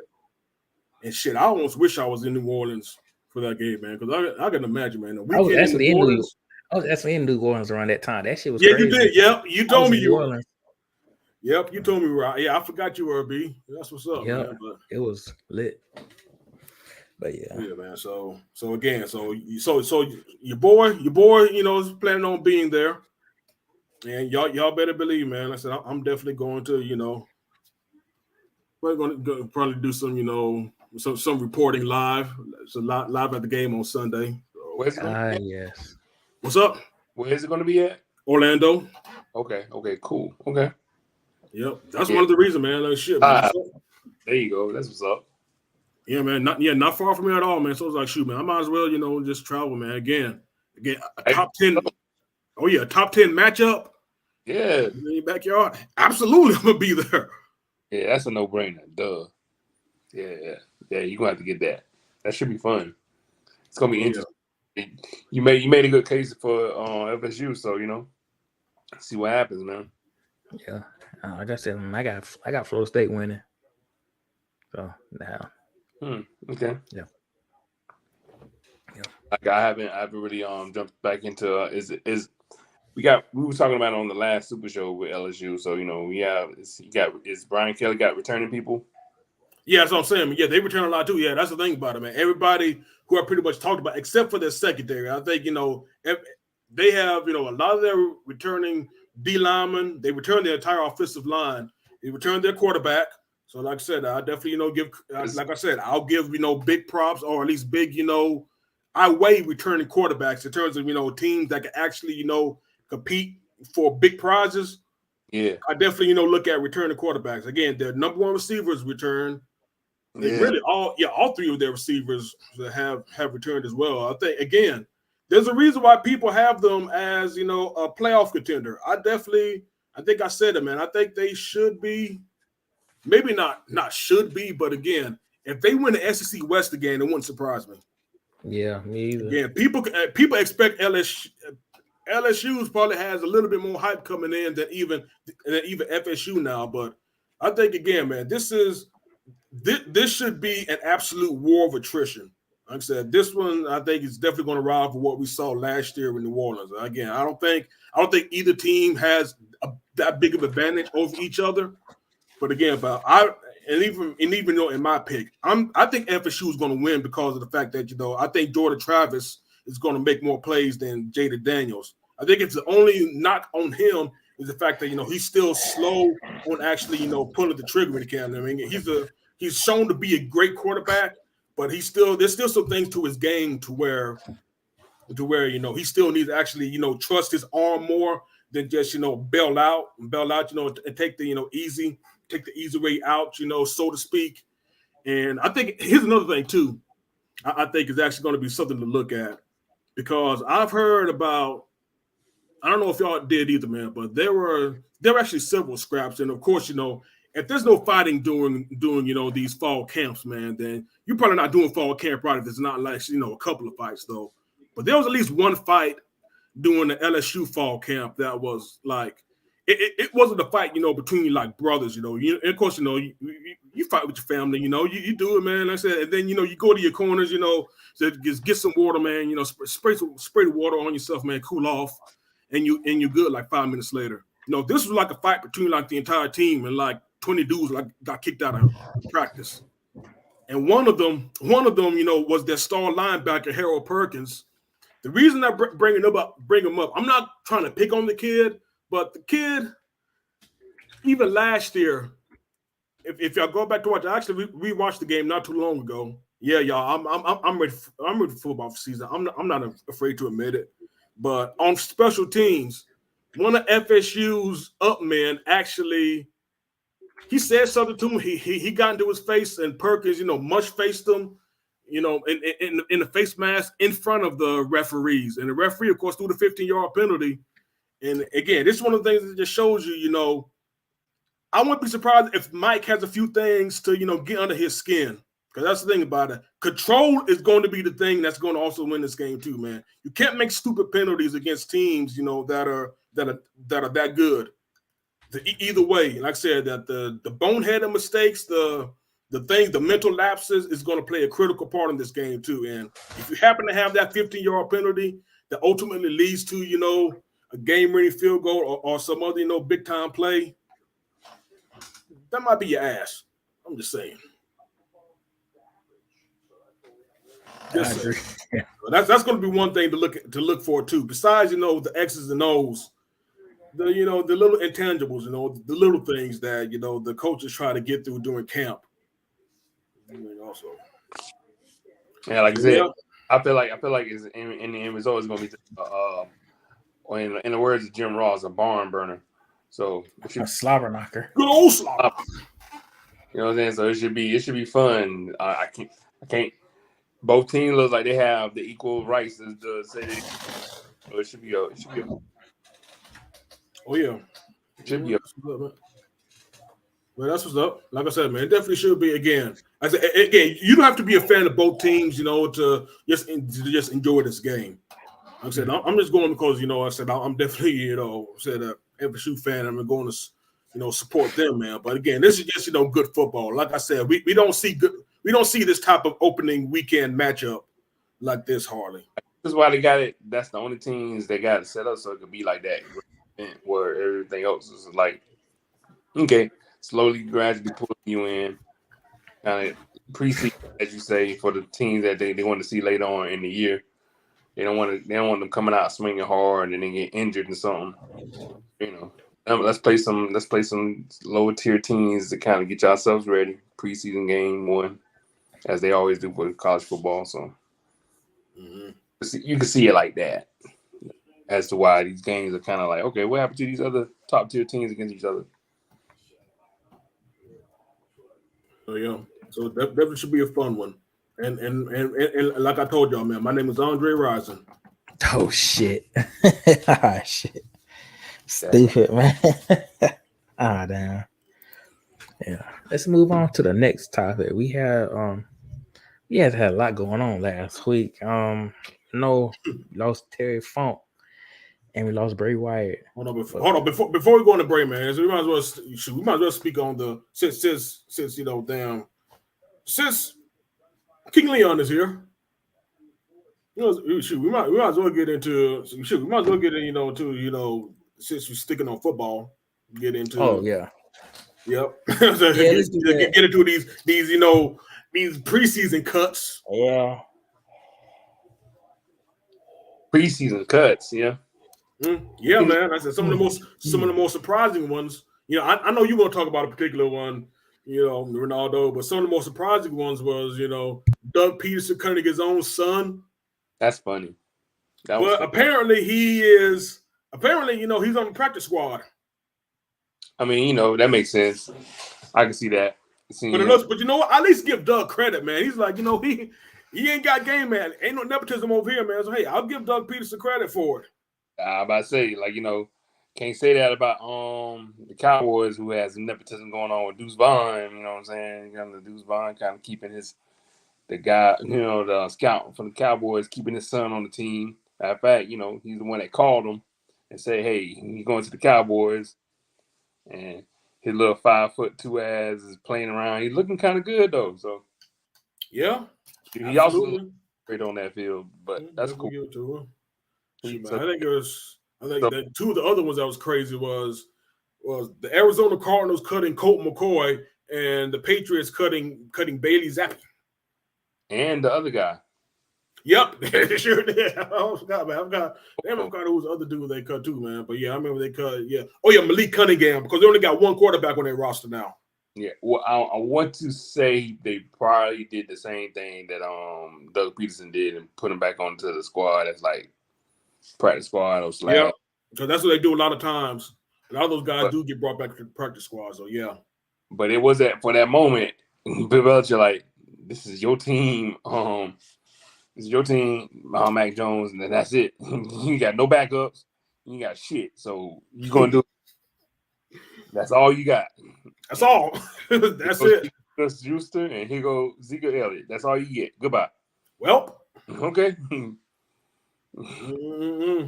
of course, my Falcons, cut somebody else from that 2021 draft class, Darren Hall, which is the latest cut. Of course, Jalen Mayfield experiment is finally over there. I hate to say it, man. I'm just saying this right quick though.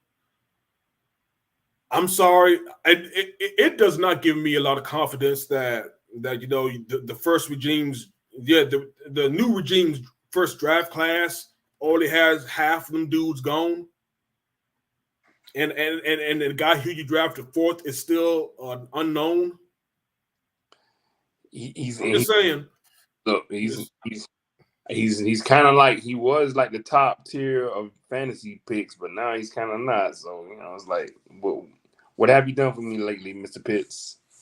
But yeah. I mean, hey, this could be the year. This could be the time. This could be the chance to do it. Again, I'll give him the benefit of the doubt, man. He has Scariota throwing to him. I will give him that benefit of the doubt. But at the same time, man, you picked in the top 5 pick, man. You got to be that dude. Yeah, you got to change it. You can't just be another piece. You got to change the damn franchise. Look, man, I know how that feels when you get picked in the top 4, top 3, and you got pressure put on you. Alley-oop. Alley-oop. That was an alley to you. Ronaldo. Nah. Well, that's address the elephant in the room, man. Crazy, right? Crazy. Where I ask you this: where were you when you got when they showed the announcement that Trey got traded? Damn, I want to say I was actually at Burn when they actually got that news. Because funny thing is, me and Chris, friend of the show, Chris, shout out to him, big Cowboys fan. We actually talked about this last week. Talking about some, we just talked about, the Cowboys just talking about not Trey Lance going there, but just talk about, Trey Lance and the possibility of him not being a San Francisco 49er. And then you put in the group, have fun with, Trey Lance, Chris. And I was like, hold up now. I was like, hold up, bro. I nearly choked on my yak, man, when I saw that news come through. Okay. So it came at the same time as me saying in the group with Chris. So Chris found out that way. Yeah. Well, I appreciate myself for being the scooper for Chris, man. So he got him a new player. He got himself a fourth string quarterback. Yeah. Look, man. And it's not even funny, and it is funny at the same time because Trey the person is cool as hell. I got to see him do a lot of stuff for that team. He did all the numbers, talk the way he's supposed to talk. You know what I'm saying? Show his enthusiasm. Bad luck, bro. Bad luck. That's just we're just gonna call that what it is. Bad luck, and a little bit of stupidity. All right, let me go ahead and just break it down to you. Main thing I got out of all of this is we should have never traded up from the get-go. I get the hindsight in 2020. I get the whole reason why, and the whole reason why was because of one Jefferson Vincent Garoppolo, who is you can't trust him to be healthy. Apparently, in the offseason, he doesn't like to talk to the team. He doesn't even give a fuck. He doesn't even know. You don't even know if the man alive or dead until the offseason starts. Damn. You know what I'm saying? Like, so how can he started making these little moves where he doesn't like, you know what I'm saying? Like, as you know, that coach, a head coach, who was already done with him anyway. Well, he was done with him in the 2019 season when he wasn't throwing the ball in the game against Minnesota and Green Bay. So he was getting ready to move on from the man. So, boom, plans and set, like, let's get a quarterback. Let's go ahead and get a cheap quarterback. We're not paying Jimmy G $100-something million. We got all these players that we got to pay on that squad. And on top of a expensive-ass quarterback that doesn't want to talk to us, no, let's get a quarterback. So you see the plan, right? The biggest thing about it, though, was that I guess the year before, it was a COVID year. We got to see these draft picks. You couldn't talk to them. You couldn't. The only thing you could do was Zoom. Couldn't see them. Couldn't go out to them. Couldn't get any kind of tape like that until, like, you know what I'm saying, when restrictions started getting up, kind of do some pro days. But you playing the pro days. You're playing against air. You're playing, you know what I'm saying? Ooh, I could throw far. Ooh, I can run. I'm 40. Ooh. In the game, can you do this? In the game, when it's pressure, can you do this? A lot of that stuff that's going to happen. And I guess from what I'm gathering, the mindset was that they was getting ready to train him up and get him going. He just couldn't get the offense, man. Kyle Shanahan offense is too complicated for him. And that's why it took Matt Ryan. It took Matt Ryan 2 seasons to get it down. So you're gonna have a quarterback that was not even in a higher league college football that didn't play since fucking 2018. Jumping into a pro offense that's ready to go to a Super Bowl. You know what I'm saying? Like, that's a lot for you. You know what I'm saying? That's a lot for a cat like that. So, I'm sorry. It was too much pressure. Shouldn't have been. They shouldn't have traded up to go to the draft. They could have just waited if they wanted Mac Jones. I'm glad they didn't get Mac Jones. And for all the folks that were saying the trade is a bust, understandable. And if you look at it, if it was another team that would have done something like that, Kyle Shanahan and general manager should have been fired, right? They should have been gone off that team, right? Yeah, you do something, you be gone from the team like that, right? But guess what we do? Back-to-back NFC championships.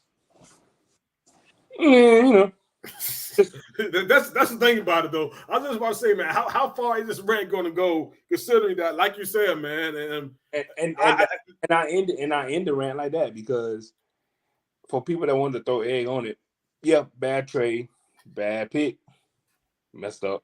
You know what I'm saying? But in the end result, we still kept it going. We still had cylinders firing off.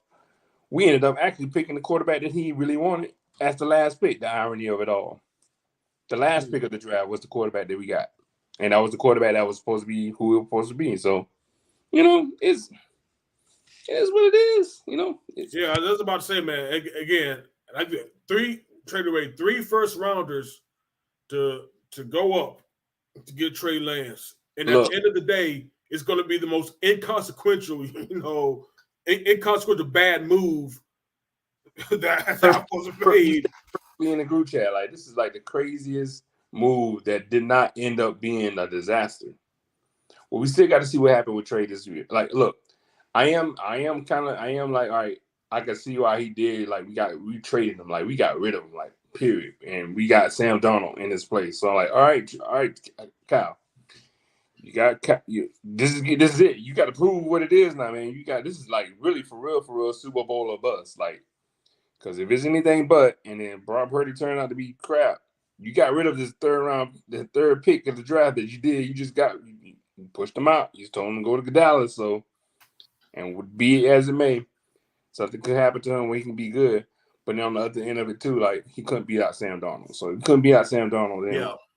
Oh yeah, that was it right there, man. That was definitely the death knell right there, man. When it said Sam Darnold. It doesn't matter what kind of physical traits you got, whatnot. This is that third pro football period, and I saw it in the preseason. He just didn't look good still. Like I feel like the original plan was Kyle was going to design a different playbook period for him, and it didn't work because he got injured. Luck, you know what I'm saying? That happens. Shit happens. You know what I'm saying? He broke his ankle the second game. What can you do? You know what I'm saying? And we ended up just. That's why I give credit to Kyle Shanahan and John Lynch. They fucking kept that shit together.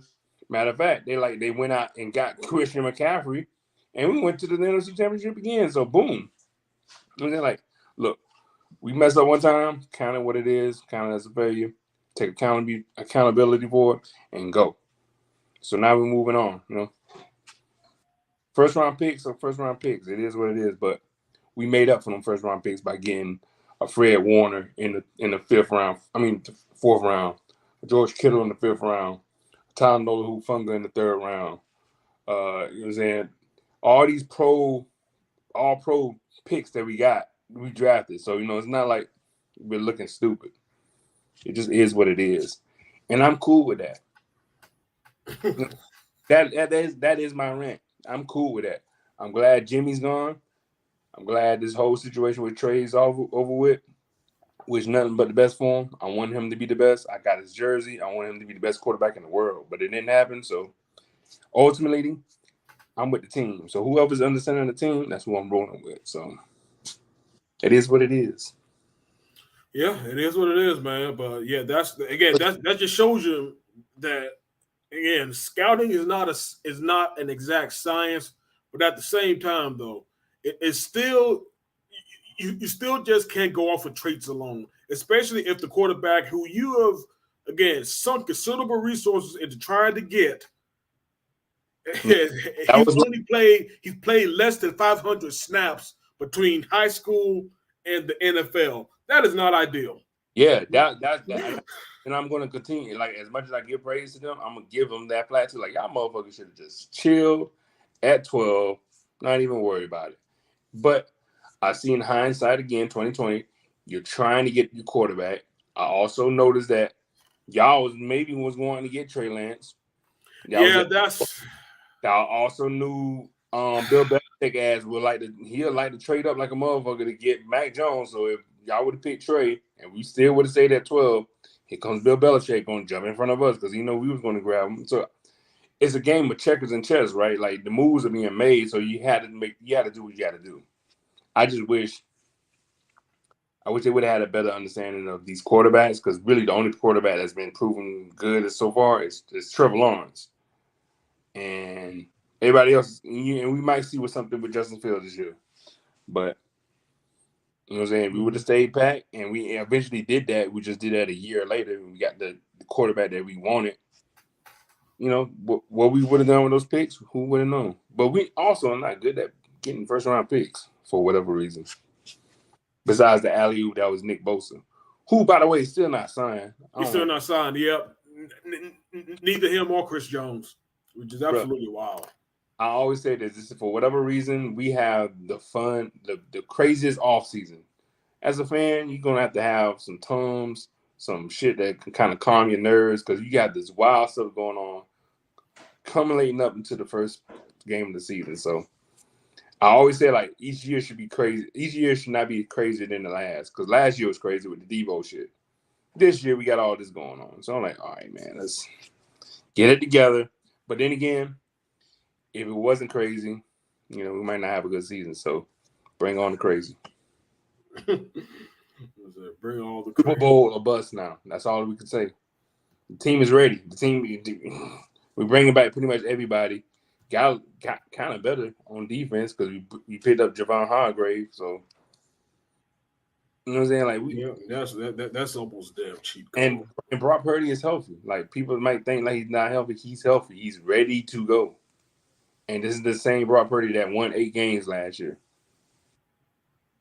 and he was firing on all cylinders, giving 30 plus points. So, and you got a full off season with Christian McCaffrey in that playbook with Shanahan, who I know is just drawing up plays to fucking blow people's minds away. So, we ready for Pittsburgh, man. I'm gonna be there too on my birthday, Pittsburgh. Oh yeah, I think you told us you're gonna be in Pittsburgh. Good stuff. Yeah, man. That's my annual rant because I did one last year for Jimmy Garoppolo. Yep. I had to do a sole separate episode for that, and you see he got his shit together, and we went fucking 7-1 or something like that. So they just need to hear me. They need to hear me out my voice and like, what the fuck? Why is he not mad? If they don't think I'm mad, they're not gonna put no pep in their stuff. So there we go. Good stuff, man. Just in time, B. Just in time, man. So that man, Ronaldo dropped the mic one good time. Yes. We all good, man. We all good. The Niners ain't going nowhere. Yeah. Oh, for sure. Yeah, I'll definitely save my spill on the Falcons. Whenever we do our NFL talk, will probably sometime next week, good people. So yeah, I'm definitely saving mine, man, because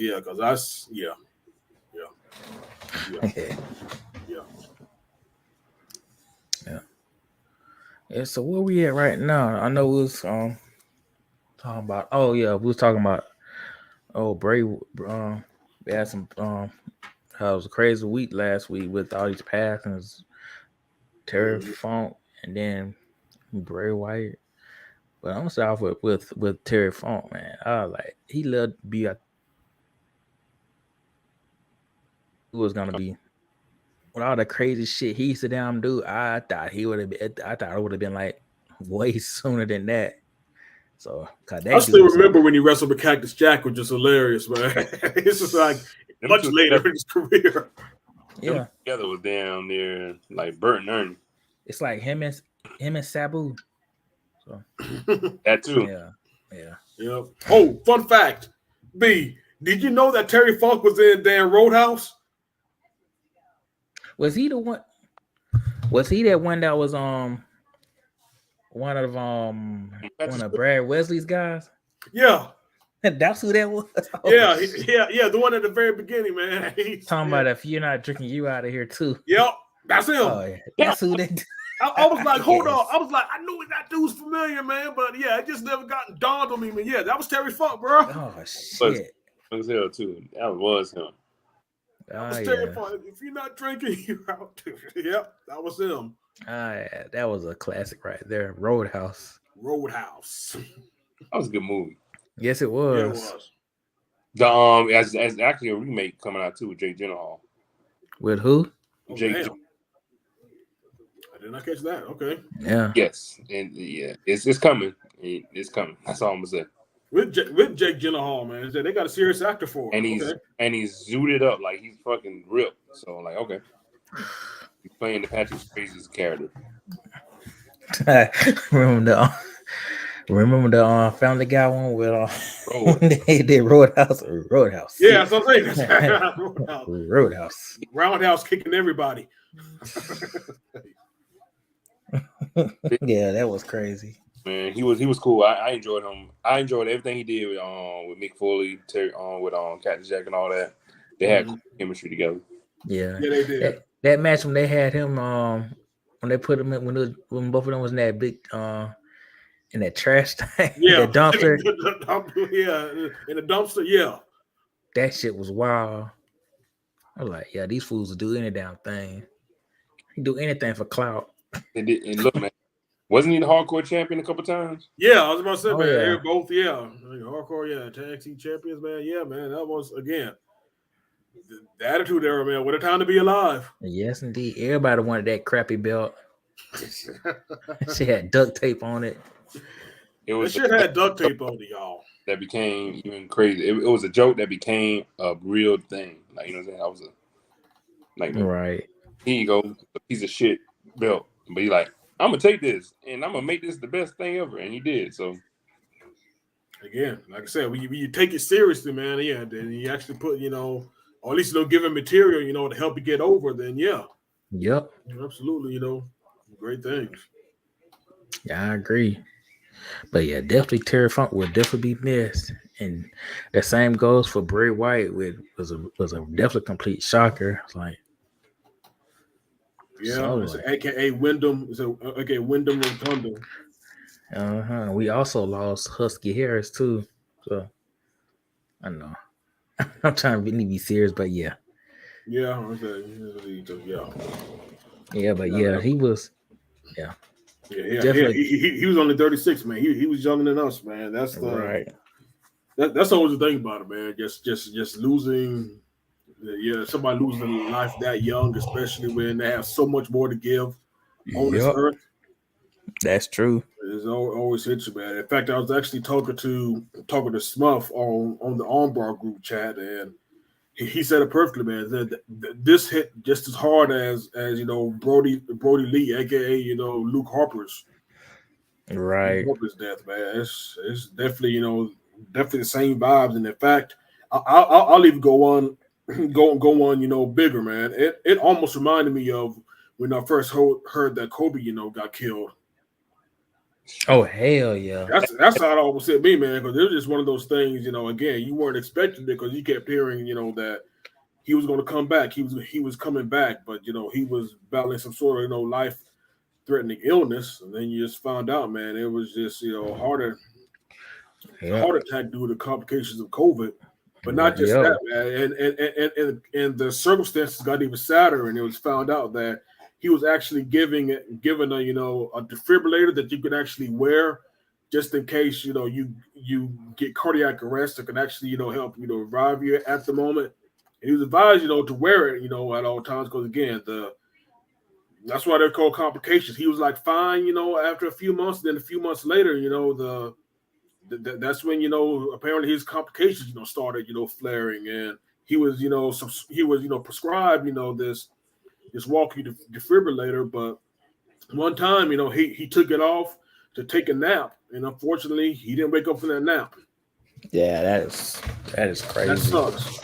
Yeah, that absolutely sucks, man. That's look, man. Yeah, he's leaving behind four kids. Bray was siblings. He was a wrestler. When I be watching wrestling, off the bat when the wrestler is that dude. Like, okay, this guy's gonna be a fucking superstar. Like, he's just good. It doesn't matter what he's in, what he's doing. He's just that dude. And every time I seen Bray Wyatt, when he came out, either it was with the family going against Roman Reigns and the Clique, or going against The Rock, or just doing his own thing, going against seeing him against Undertaker and Kane, like. He was just that dude. Like every time I'm putting in the back of my head, like, man, this dude's pretty good. Like he's going to really become like this big thing. That's what it was just a natural thing for him to do. Like not many wrestlers can do that. To me, some wrestlers just takes time to build up. He was there automatically to me, and when I saw him, like this is the automatic dude. Like this is who y'all want to keep putting stories on. So you know what I'm saying? This got to be who that is. But that was Bray Wyatt, man. Like, all right, cool. Every time I see him, I know I'm gonna have a good ass time watching it. I think even those, I think for the most part, social media has really been, I think social media has actually helped make the world, dumber. For the most part, it's actually been a hindrance to the advancement of human society. I'm not going to get into all that. This is a sports show. I'm definitely getting to a point, but still, man, one of the best things that I've been looking at IG so far, man, is that algorithm that's like keeps flooding my timeline full of old school 90s 90s pop culture references, and one of the many things is clips from back during the Attitude Era, slash ruthless aggression, and what those clips just keep showing and keep reminding me, at least, is that it is rare that wrestling can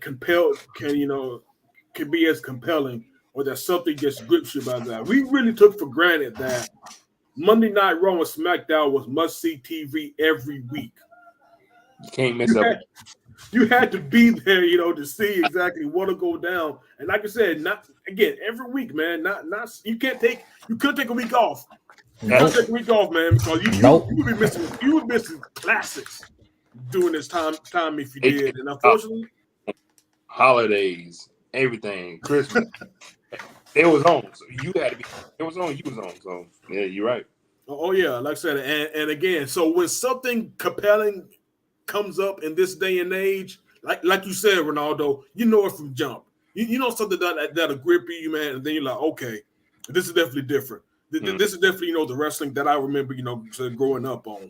And we know this, and pretty much, saying the same thing, man.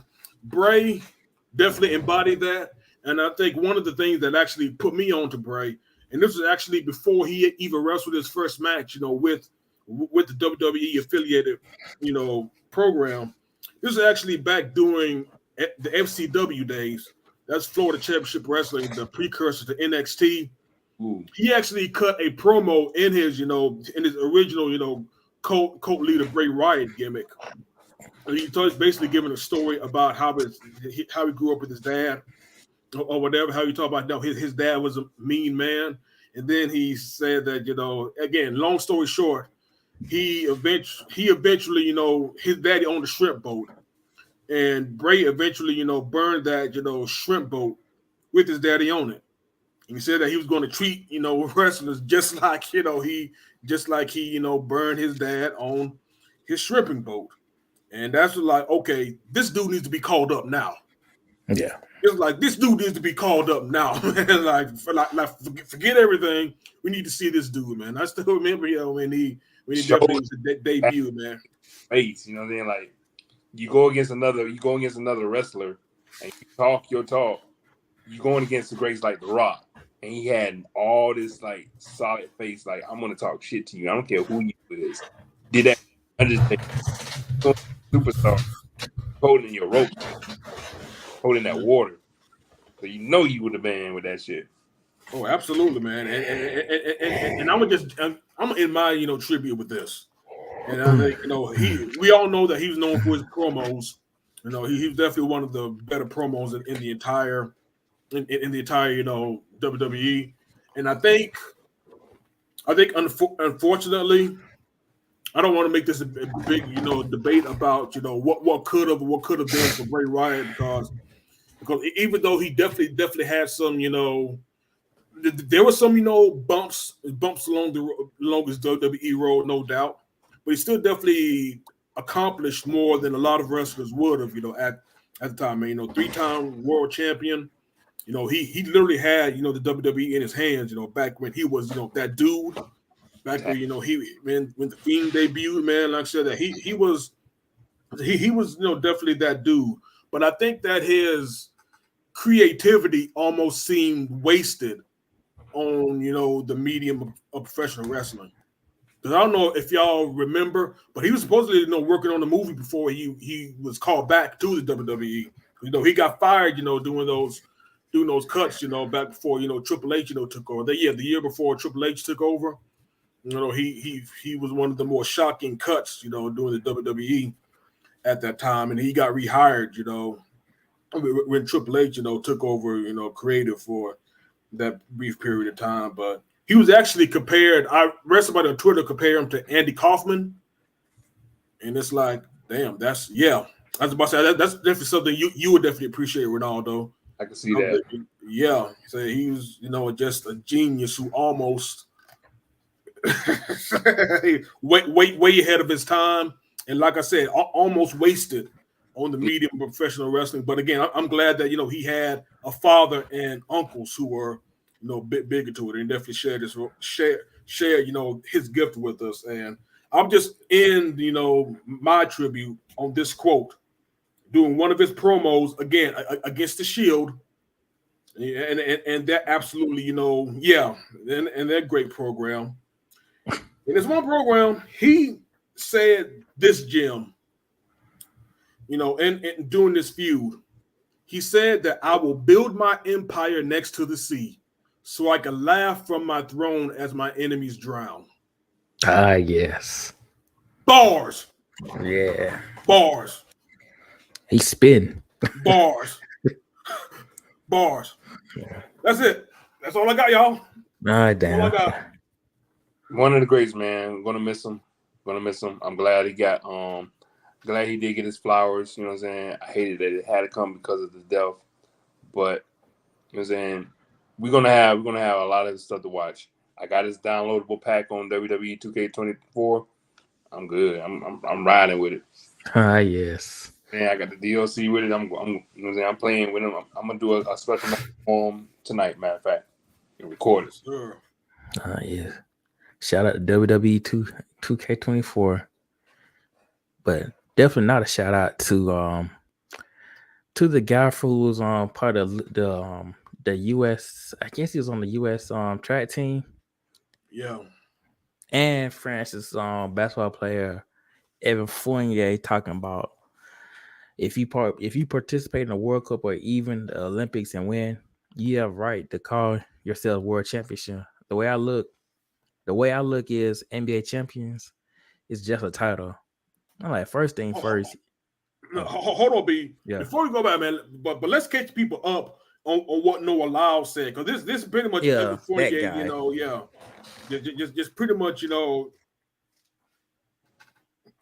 it's pretty much, pretty much, following up on Noah Lyles. I'm trying to bring up the quote right now. Yeah. Because here it is right here, y'all. So Noah Lyles, after winning, and again, this is the thing about it. This should be a shout out, to the U.S. men's track team, because they won, they won at the World Athletics Championship. The U.S. men's track team, was won in Hungary last Friday. We should be celebrating this, because it looks like the men's track team looks like they're finally on track, and the women are too, because the women smoked the Jamaicans as well. So we might actually have a good showing and bring home multiple goals next year in Paris.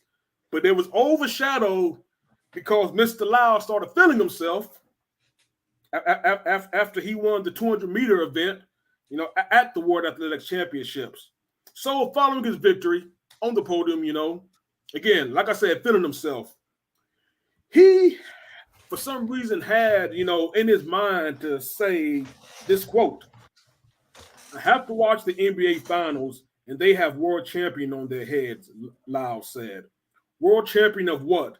The United States? Don't get me wrong.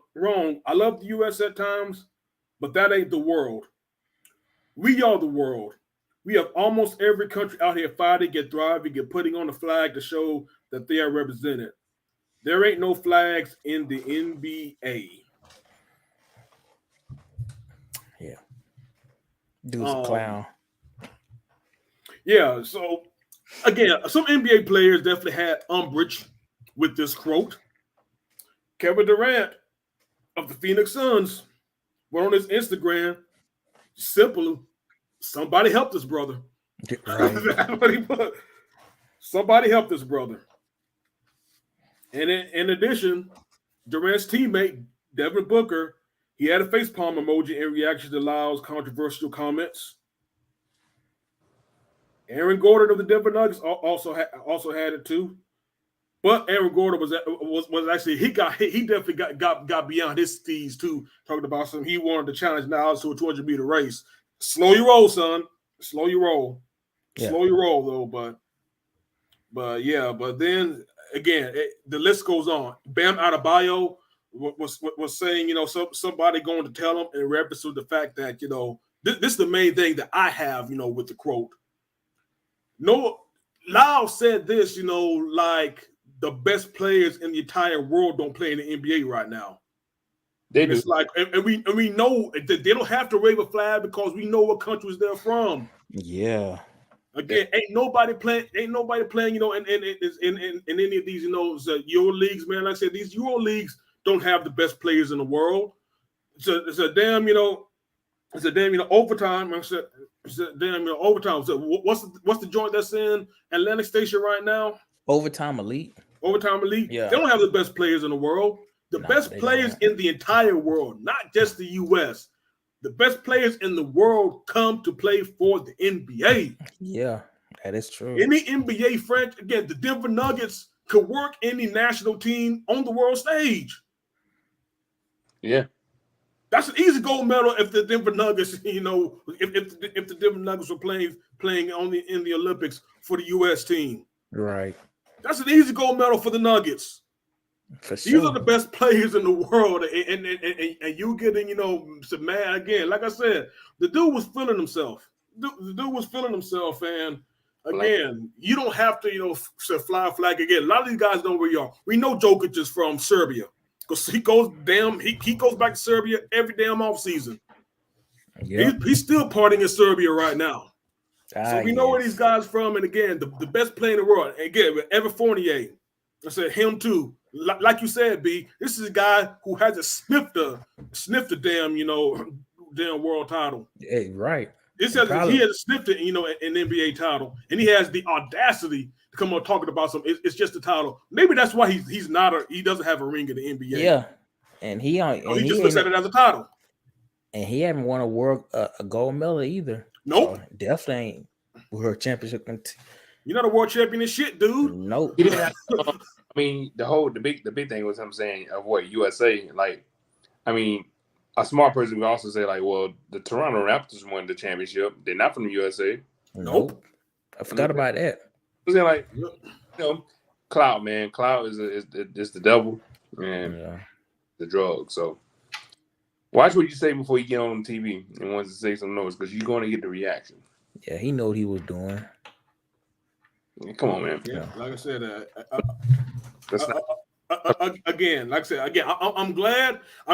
Like I said, this should be a celebration of the U.S. men teams and for Noah Lyles, a championship because he won 3 gold medals at this year's 2023 World Championships. But you know what, Noah Lyles? You know what, son? You better not bring back a bronze medal like you did back in 2020. Or bring back a bronze. You talking this cash shit? You better not bring back a bronze. That's all I know. Right. Ooh. I'm just saying. I'm just saying, y'all. Yeah. Or he would be a pinhead. Another absolutely. Pinhead. You'd be the pinhead of all of 2024. Oh, yes, he would be. Bring back if your ass bring back a bronze. Yeah. Bring back a bronze if you want to, Noah Lyles. Yep. He set himself up for that. He really did put himself out there like that. But guys, man, I know we had like a lot of content, man. But like I said, it was a good show. On that note, y'all boys got a shout out before we wrap this thing up. Man, I'll make it super quick and clean, man. Appreciate your eyes as always. I'm sorry I didn't come in on the beginning. Glad I was able to come in and get my mini rant on. And speak on some of the last few topics tonight. So always shout out to you guys, Corporal Rivers, Real Reggie, B. Willingham, everybody that's been listening and been commentating in the chat and been making in the group. Mm-hmm. You already know what it is. First rounders. I'm starting a campaign to bring on Detlef Shrimp for the year 2024. Bruh. And the campaign starts now. My man. I feel it. Yeah. I definitely feel it, man. I feel it, King Leon. I'm gonna do the same thing too, man. Just quick and simple. Like, share, subscribe. On YouTube. Check us out. On all big platforms except for Pandora, obviously. Feedback, good, bad, and different. We'll take it either way. And as always, my brothers, King Leon, B. Willingham, Corporal Rivers. So he stepped out because you already know, man. He babysits soldiers for a living, man. So that's what he does. But always a pleasure, guys. And again, Andre rising out. Yeah.